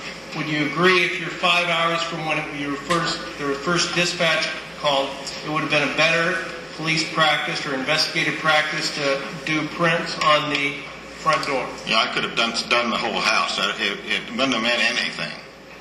What I was trying to do was trace what would have been the path of the perpetrators as was described to us, Okay. to see if I could determine any presence of evidence of their presence. Okay. The front door was locked. I saw no point in dusting the front door Okay. or the back sliding door. We're going to get to the fingerprinting in a minute, but we just showed through the photographs that you said you learned things from other law enforcement, correct? We had a meeting where it was a joint meeting where we were told what had taken place. We knew that the emergency personnel had been there and that the house had been secured. Okay. And I can go through the photographs again, but your understanding based upon those conversations with law enforcement is that Tracy Richter would have shot from between the bedroom bed itself, the master bedroom bed, between the bed and the wall by the gun safe, correct? And we've shown where the casings line, and they were right around.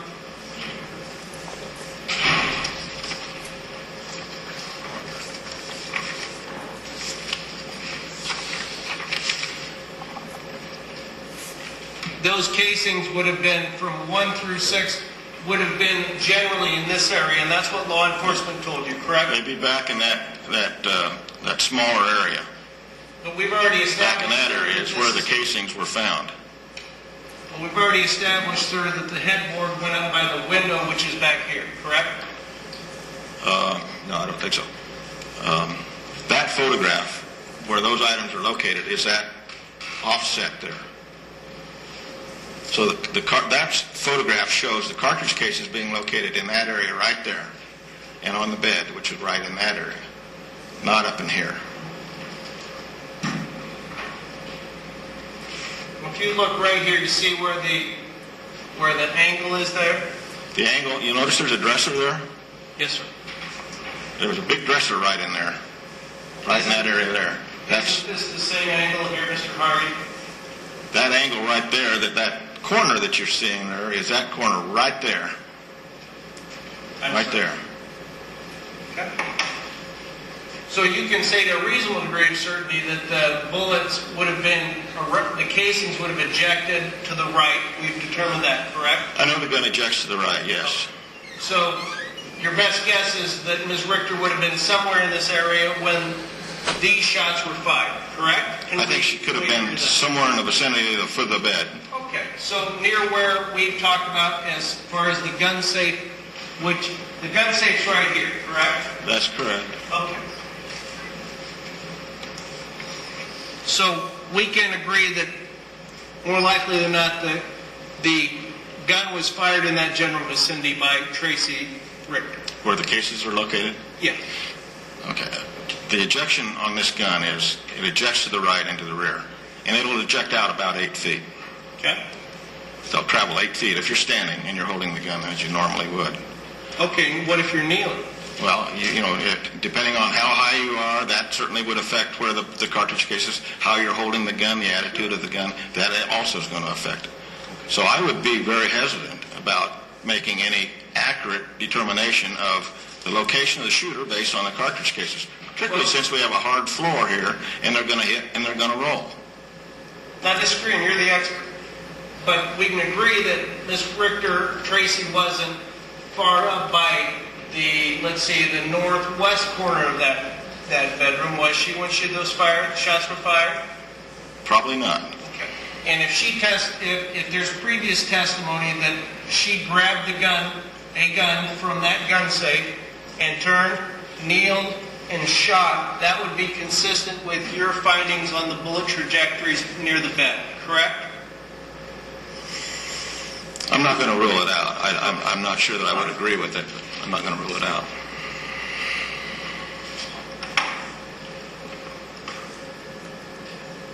I'm sorry, just a second.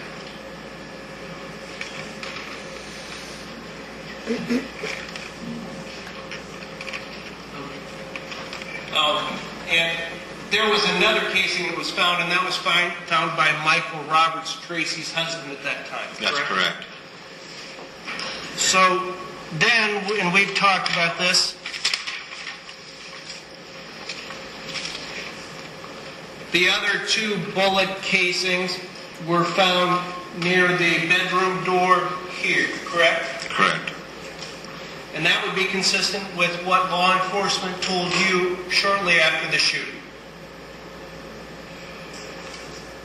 I'm not sure what you're referring to. Well, you talked to law enforcement, didn't you, before you We did did. the investigation? Yeah, and we knew we saw the cartridge case. And the statements were that Tracy Richter fired from near the bed? Mm-hmm. Is that a yes? Yes. And then she would have subsequently shot from near the doorway area, correct? I don't remember that, but okay. Okay. But we've established that she was near the door per your report when the other shots were fired, correct?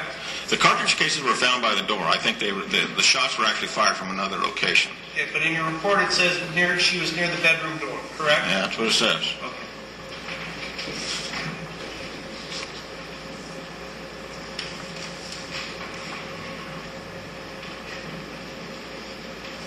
And there was no gun residue found on the in the jacket holes of Dustin's leather jacket, correct?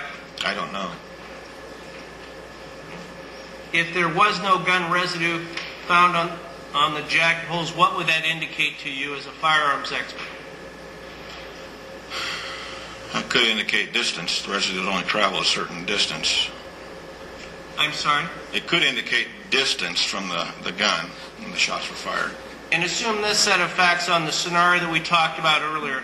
If an intruder is grabbing at Tracy Richter and she's able to get to the gun safe that's between the wall and the bed and turn around and get on her knees and shoot, the trajectory of the bullets that we've been talking about would be consistent with that statement, correct? I don't think I'd want to go there. No, I Well, don't think you were able to indicate where the trajectories of the bullets came from the bedroom door.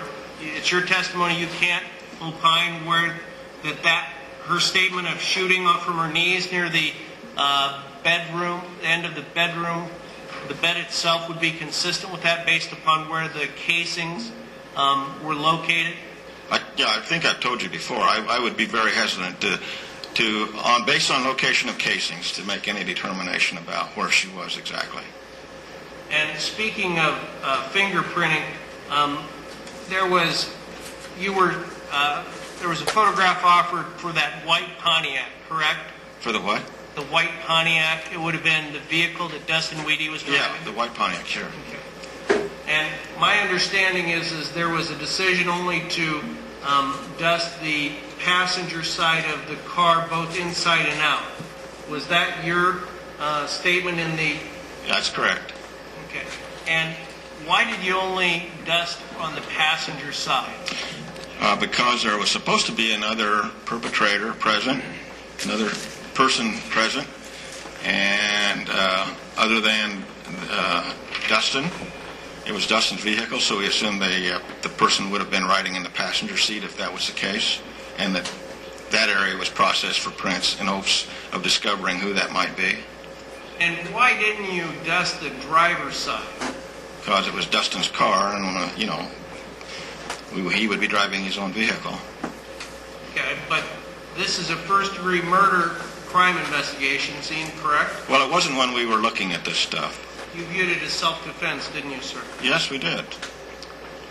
And did you dust on the passenger side? Did you dust both the front and back seat? That would have been the front seat, the front passenger seat, and door. So you didn't even dust the back door of that vehicle? I don't think so. Why not? Just didn't see the need for it.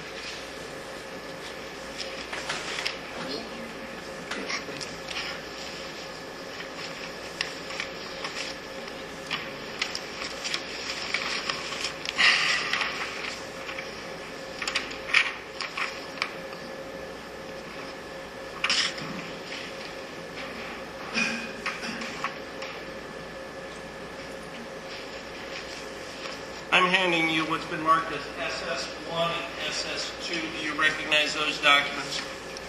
I do. And, I'm sorry, those photographs, what are they? SS1 is a photograph from the right side of the vehicle. The right rear door is open, showing the computer and the monitor located there in that right rear seat. And SS2 is simply a photograph showing those same items from the left side of the vehicle. And you were the crime scene investigator in this matter, correct? That's right. And whose computers are those? Do you know? I think they belong to the Roberts, but that's strictly hearsay. I don't know. Okay.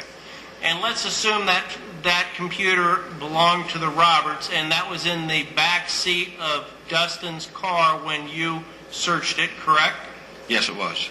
And if you dusted the front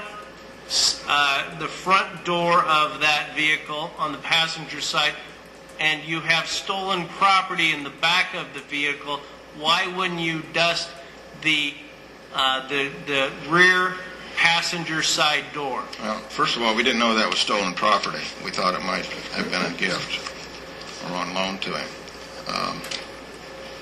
No, wait a minute. Let me get this right. It's placed in there pretty nice, pretty orderly.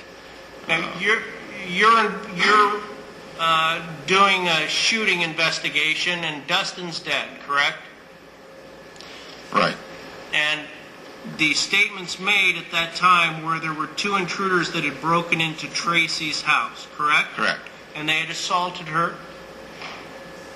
That's what we were told. And your understanding is she had injuries from that assault, correct? She had some injuries, apparently, yeah. I don't know if they were from that assault or not. And you found the person who's dead, you found his vehicle right in the driveway of the Roberts residence, correct? That's correct. And he was identified as one of the intruders into the residence? He was the body in the bedroom floor. Yeah. And if he would have survived and he had broken into that house got into that house without permission, that would be a criminal act, wouldn't it? Yeah, it would require at least 2 trips in and out of the house to get the computer out. But that would be an illegal act, correct? Yes. If Okay. it was stolen, yes. And if that's the Roberts computer in Dustin's vehicle, that's probably not a gift. We didn't know. We knew that, or were aware that he'd been associating with the Roberts for some time and doing some work and stuff, so we didn't know that it was a stolen item.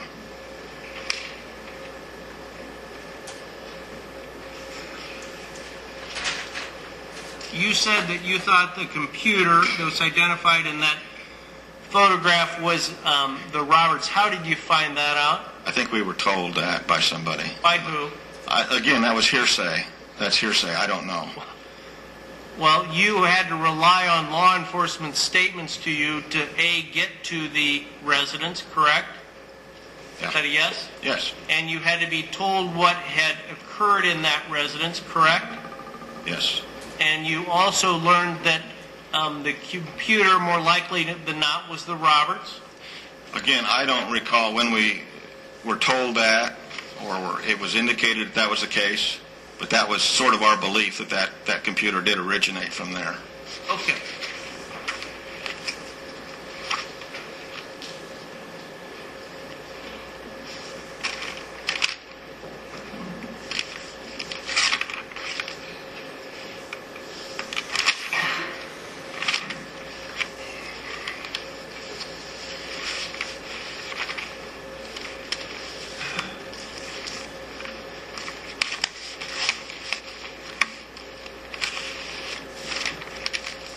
Were the statements that were made to you, were they reduced to writing?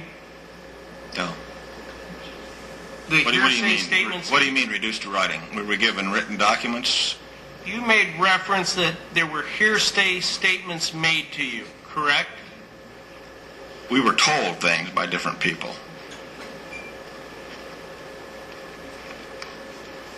And you acted on those statements? To some extent, yes. And are those statements made to you by other law enforcement reduced to writing? I'm not sure I understand exactly what you mean. I'm sorry. May I approach your Honor? Yes.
Mr. Harvey, did you dust that computer for fingerprints?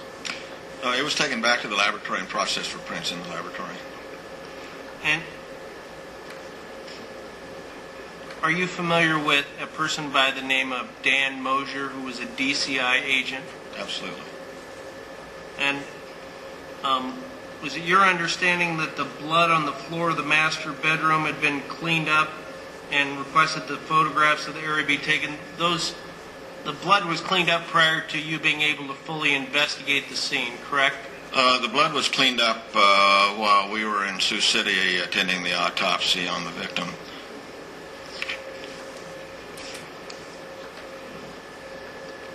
And you returned after the autopsy was taken to do additional investigation.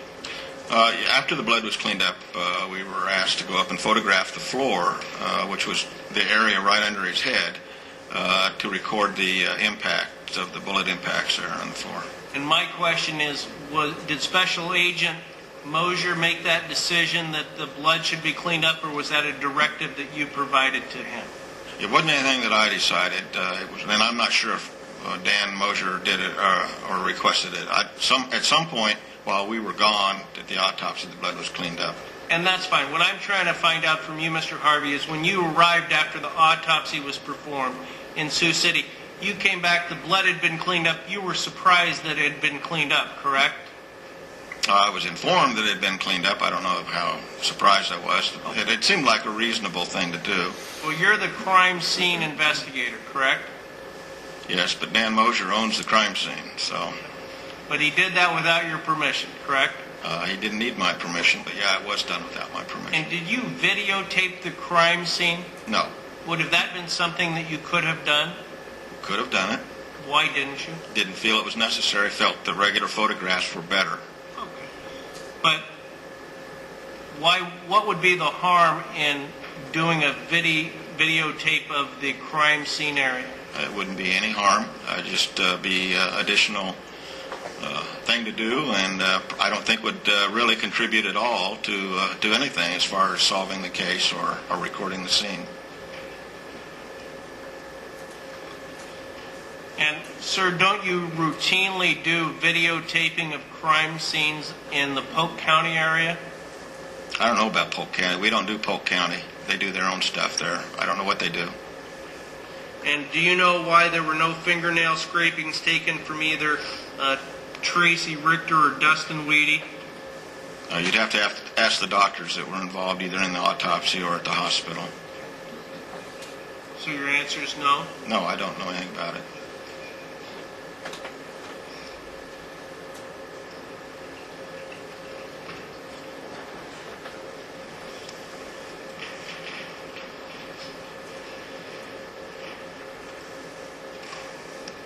And there was some discussion earlier, hypothetically at a crime scene, the EMTs have to come in and make sure that the person is beyond resuscitation. You'd agree with that, wouldn't you, sir?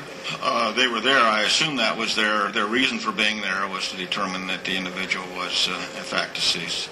And have you ever had it where the EMTs have come in and walked through the crime scene and smeared blood or stepped in the blood? Absolutely. And that's not real unusual, is it? No, it's not. And would you agree that if, in this situation, the EMTs would have come in and stepped in the blood, there were footprints of blood that they've contaminated the scene? I think there was a footprint or a partial footprint in blood, and we were told that was, in fact, an EMT was aware of the fact that he'd done that. But did that contaminate the scene? Oh, it certainly added some artifact to the scene, yes. And have you ever done any what's called forensic recreation of a shooting? I have. And was that done will you tell the jury what you do in a forensic recreation? Well, primarily to measure and recreate trajectories based on bullet entry and exit holes, blood spatter, all of that sort of thing goes into recreating what probably would have occurred in a scene. And have you done forensic recreation in the past? I have. In this house? No, just in general. Yes, I have. Do you know approximately how many forensic recreations that you've done in the past? Actually, very few, because it is very time-consuming. Will consume a day or more when you do that. So, yeah, it's very time-consuming. So we don't do that unless we feel it's really, really necessary. Okay. And in this situation, you didn't believe it was necessary? That's correct. And that was because you believed that this was self-defense?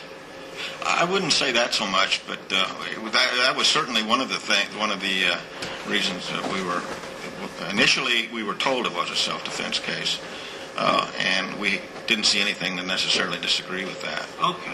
And as you sit here today, you don't see anything else that disagrees with that based upon your investigation on December 13th and 14th of 2001? Well, based on the firearms evidence, the cartridge cases, the bullets, and that sort of thing, there were, the lack of any kind of disturbance as far as struggle or anything like that. Hold on, sir. Answer my... I object. He was answering the question.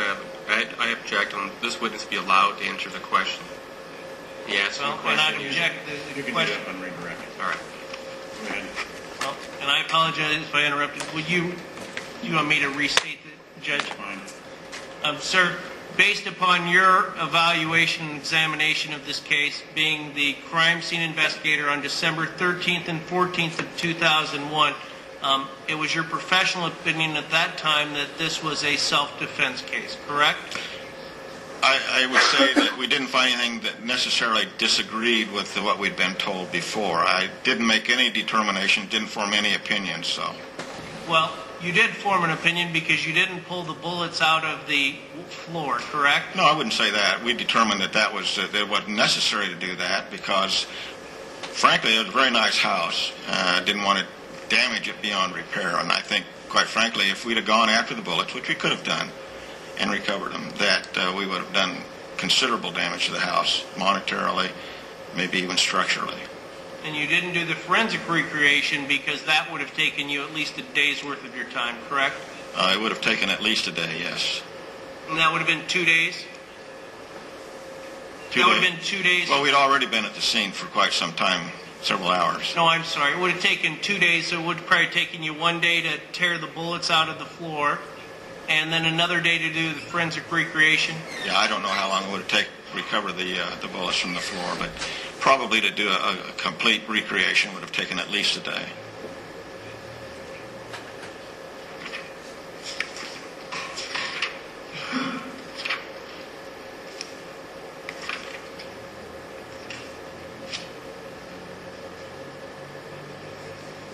And before I close, have you told me everything that you've done involving this case? I think so.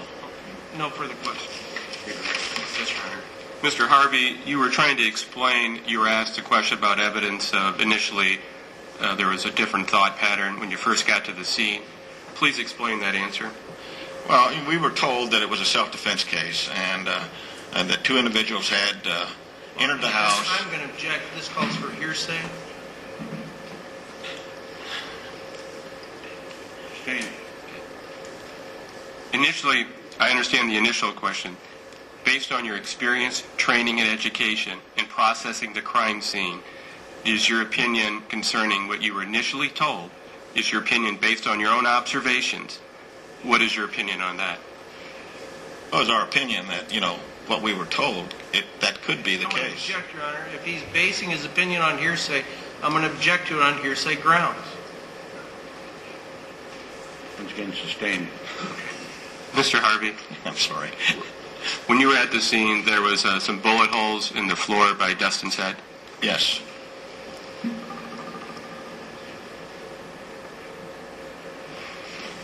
State's Exhibit number 2. You see Dustin laying there. Where were first of all, where were the bullet holes in the floor? Pretty much right under. Answer. We've gone through this already. This was done extensively on direct examination. Your Honor, on cross-examination, I believe the defense counsel said there was 4 bullet holes in the floor, and the state believes that's misstating the record and wants to clarify that. You may proceed. Mr. Harvey, were there bullet holes found on the floor? Yes, there were. And where were the bullet holes found? Would have been under where the head was located and right in the vicinity of the head. And how many bullet holes were found? I think 3.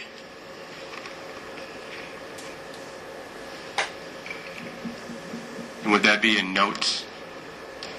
I'm not sure if it would or not. Might be shown in a photograph.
Did you find anything in your notes? I don't find anything in my notes. You were asked about the blood being cleaned up at the scene. Yes. Did you process the scene before the blood was cleaned up? Yes. Did you have any need to do anything else to the scene before you went to the autopsy? When we released the body, we figured at that point we'd pretty much collected everything that we were aware of, and that we could go ahead and remove the body, because in moving the body you do contaminate the scene, or change the scene. So after Dustin's body was removed and the house was processed, you went to attend the autopsy? Correct. And you came back to take photographs after the blood was cleaned up? Correct. We came back and we met with the officers, relayed to them what we'd found at the autopsy, and at that point we were told that they had cleaned up the area where his head was located and that would like to have it photographed, which we did.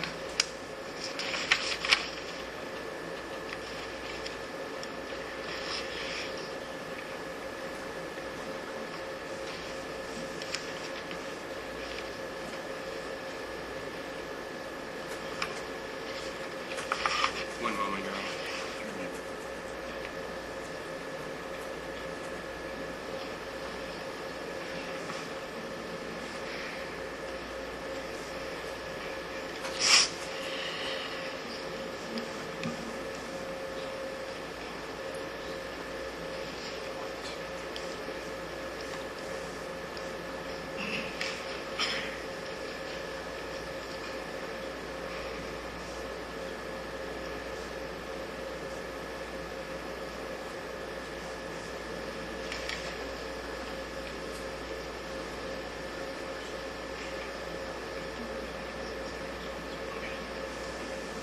No other questions, Your Honor.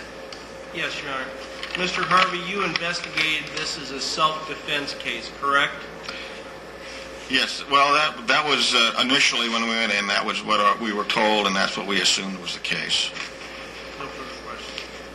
No other questions? May I step down, sir? Thank you. Thank you. My excuse. Is this witness excused? Yes. It's fine. Thank you. Thank you.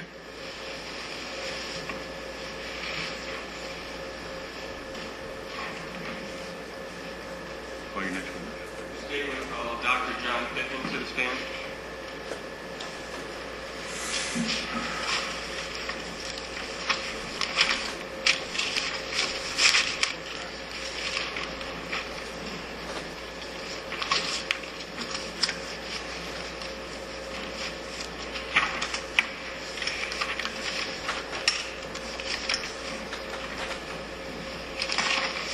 Would you step up here, please, and I'll swear you in?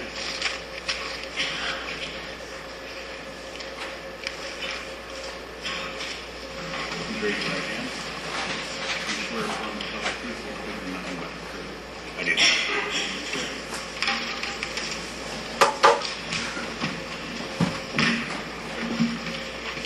Please introduce yourself to the jury. I'm John Pittman, And where do you live? Williamsburg, Virginia, How long have you lived there? since 1995. What do you do for a living? I'm a hand and plastic surgeon. And how long have you been a hand and plastic surgeon? Since 1995.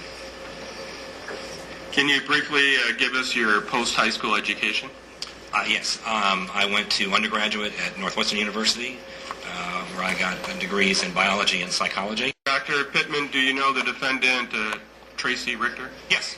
How do you know her? We were married. And when did you meet Miss Richter?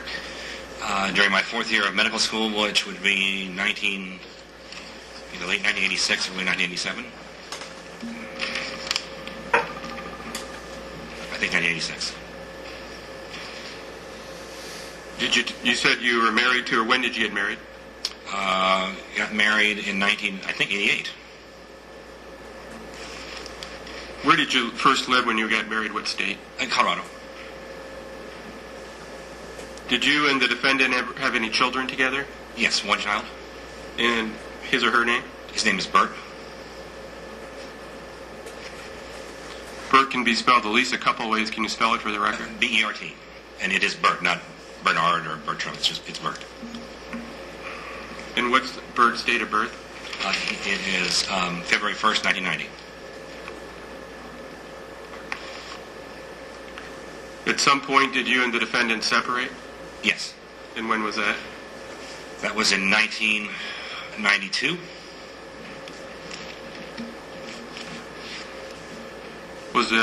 Did you ever go through a divorce? Yes. When was the divorce final? 1996.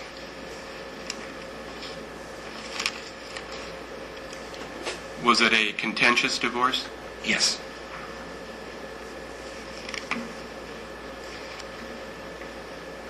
When the divorce was finalized in 1996, how was custody of Bert arranged? We had joint legal custody. Tracy had physical possession, and I had liberal visitation. That's how I described it.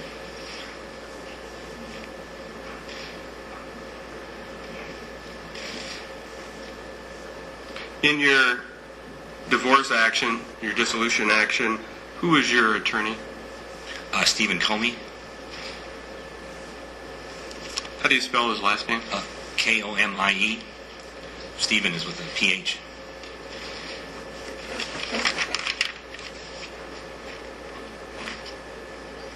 Were you ordered to pay child support? Yes. How much? I believe it was $1,000 a month.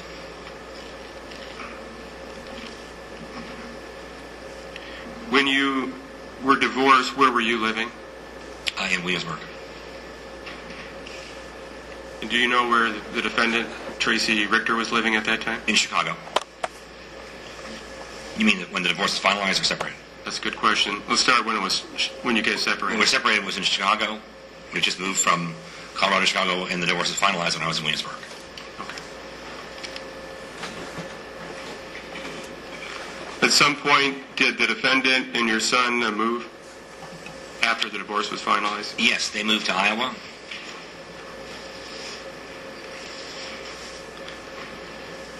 Did you or did your attorney on your behalf file some type of motion concerning modification of custody of Bert?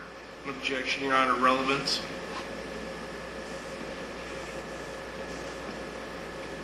Oral. You may answer. Yes. And do you know when that was filed? I don't remember exactly. Sometime in end of 2000, I think. We're looking at the document. Help refresh your memory. Yes. Please.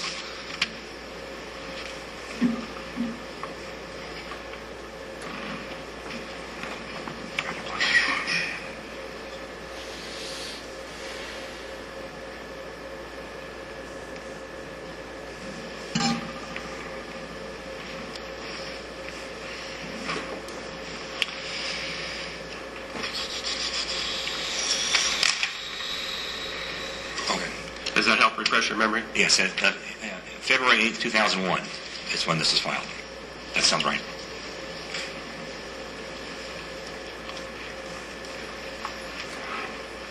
And then this motion filed on February 8th, 2001 was one of the grounds asking for physical custody of Bert. Yes. Was that action still pending on December 13th of 2001? Yes, to the best of my knowledge, yes. Who was your attorney for that action? Stephen Comey.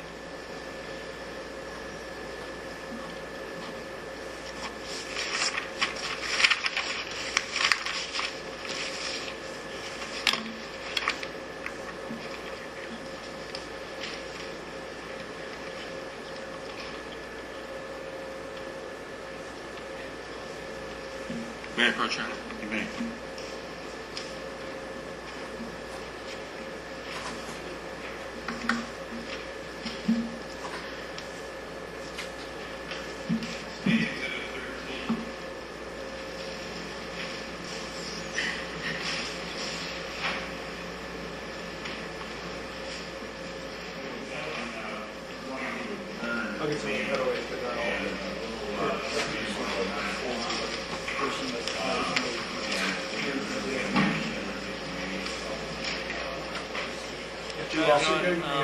August 5th of 2011, the government filed their trial information. In the trial information, they're bound by their minutes of testimony. The government has had 10 years to pursue this case. This shooting that occurred in December 13th of 2001. Theirs was a 122-page trial information. It's been amended 5 times. Mr. Pittman's minuted testimony is limited to what he's previously testified to. There is absolutely no reference of his knowledge of the journal or information in that, and now the government intends to pursue that, and I would object, Judge, they're limited to their minutes of testimony.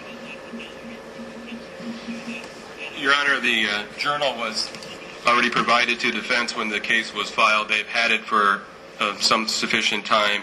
Dr. Pittman was listed as a witness. Specifically, the journal is in evidence, and in the journal they're making reference to Dr. Pittman. They had an opportunity, the defense did, prior to trial to depose Dr. Pittman. They chose not to.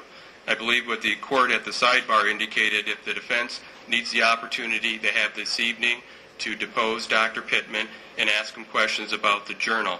I believe that's a fair offer or fair resolution to this. They've had the journal. It's not a surprise. They knew Dr. Pittman existed. I believe from the dissolution action they have a lot of documents from Dr. Pittman's previous testimony. So it's not a surprise witness that the state has put on notice to the defense. For what purpose do you want Dr. Pittman to testify in reference to the journal? Yes, Your Honor. In the journal, the pink spiral notebook, it indicates that Dustin has hired or is working for Dr. Pittman. Dr. Pittman, the state believes, is going to answer he did not know Dustin Weedy and he wasn't working for him. There's also a reference in a side note that says Dr. Pittman is from Williamsburg, Virginia. Dr. Pittman can say, I did live there, and for a period he's living there. And then the state wants to ask him if the defendant had knowledge of that, and when they were married, she obviously did. There was also the defendant, Dr. Pittman is a surgeon. Clearly the defendant would know that, and that's in there. There was there's interest, there was a reference in the journal to also him being in the military, that about his family's practice. Those are things that he would have shared or the defendant would have known through their marriage. And the reason those are relevant, Your Honor, is because the state's position in this case is the defendant is the one that put Dustin up to writing this. There's information in there that 2 people would know. Dr. Pittman, who's going to deny he ever gave that information to Dustin Weedy. That leaves, by argument, the defendant. Now, the defendant and the defense may have other people they claim would know that, but I think it's relevant for that purpose. And Judge, with all due respect, the state's bound by the minutes of testimony. As you know, my client has filed for court-appointed depositions and other costs for experts. In this situation, the ultimatum given to us was to fly to Virginia and take Mr. Pittman's deposition. Looking at the minutes of testimony, that obviously the state knows how to amend those, they're limited to what their minutes of testimony say. So when the government's attorney says that this shouldn't be any surprise to them. They knew about the journal. The state is required to put us on notice of what the evidence will be. We have 122-page trial information, 5 different amendments. We looked at this, and based upon the minutes of testimony, there was a determination that my client couldn't afford to fly out there, and even if we would have flown out there, she couldn't go. So with this, we're asking that she be bound, the government be bound by that, or in the alternative, the defendant would propose the following, that the state file a stipulation where the parties agree to the stipulated agreement on what Mr. Pittman knows, and he may fly back to Virginia, but to have us have to do a deposition in the middle of a first-degree murder trial because the state didn't adequately identify its minutes of testimony is something that shouldn't be addressed now, and they should be bound by that. Do you think it's a surprise that you have a journal that the decedent is stating that Dr. Pittman hired him, that this man wouldn't appear and say, no, I don't even know the man? That shouldn't come as a surprise to the defense. I don't disagree with that, Judge. In fact, there's a sidebar that was made, if I may, was that the court may want to address Mr. Pittman on whether he wants to assert his Fifth Amendment rights, because in this situation, the government is assured that that somehow my client, or that's their theory, somehow my client authored this report. The court may want to advise Mr. Pittman to see if he wants to seek legal counsel. But in this, I knew there was a journal, but I'm also allowed to rely on the government's minutes of testimony to determine how to prepare for trial. And when Mr. Hammerhand says in a sidebar that he's going to bring in this new information regarding the journal, that's contrary to his own minutes of testimony. The ruling will be that in regard to the issues that Mr. Hammerhand has enunciated here, in regard to that journal, Dr. Pittman will be permitted to testify. You can take his deposition tonight. He is here. And if you feel that's necessary, go ahead. But he will be able to testify tomorrow morning in regard to that. And Your Honor, so it's clear, there's 10 paragraphs of that journal, and that's what I'm going to be asking about. Say that to me again. There's 10 paragraphs in that journal. I just went 2 or 3 just to give a court an idea. I didn't want the court to think I was just doing those 2 or 3. All right. In regard to anything in reference to that journal that pertains to Dr. Pittman, he'll be able to testify. Thank you. Sir, would you read into the record what those 3 paragraphs are? No, I said 10. I said initially, I think I told the court there was 3 paragraphs, but I believe the journal has 10 paragraphs, and that's what I'm covering, which would be side notes in the journal. And once again, my ruling in regard to anything concerning Dr. Pittman, he'll be allowed to testify. Thank you.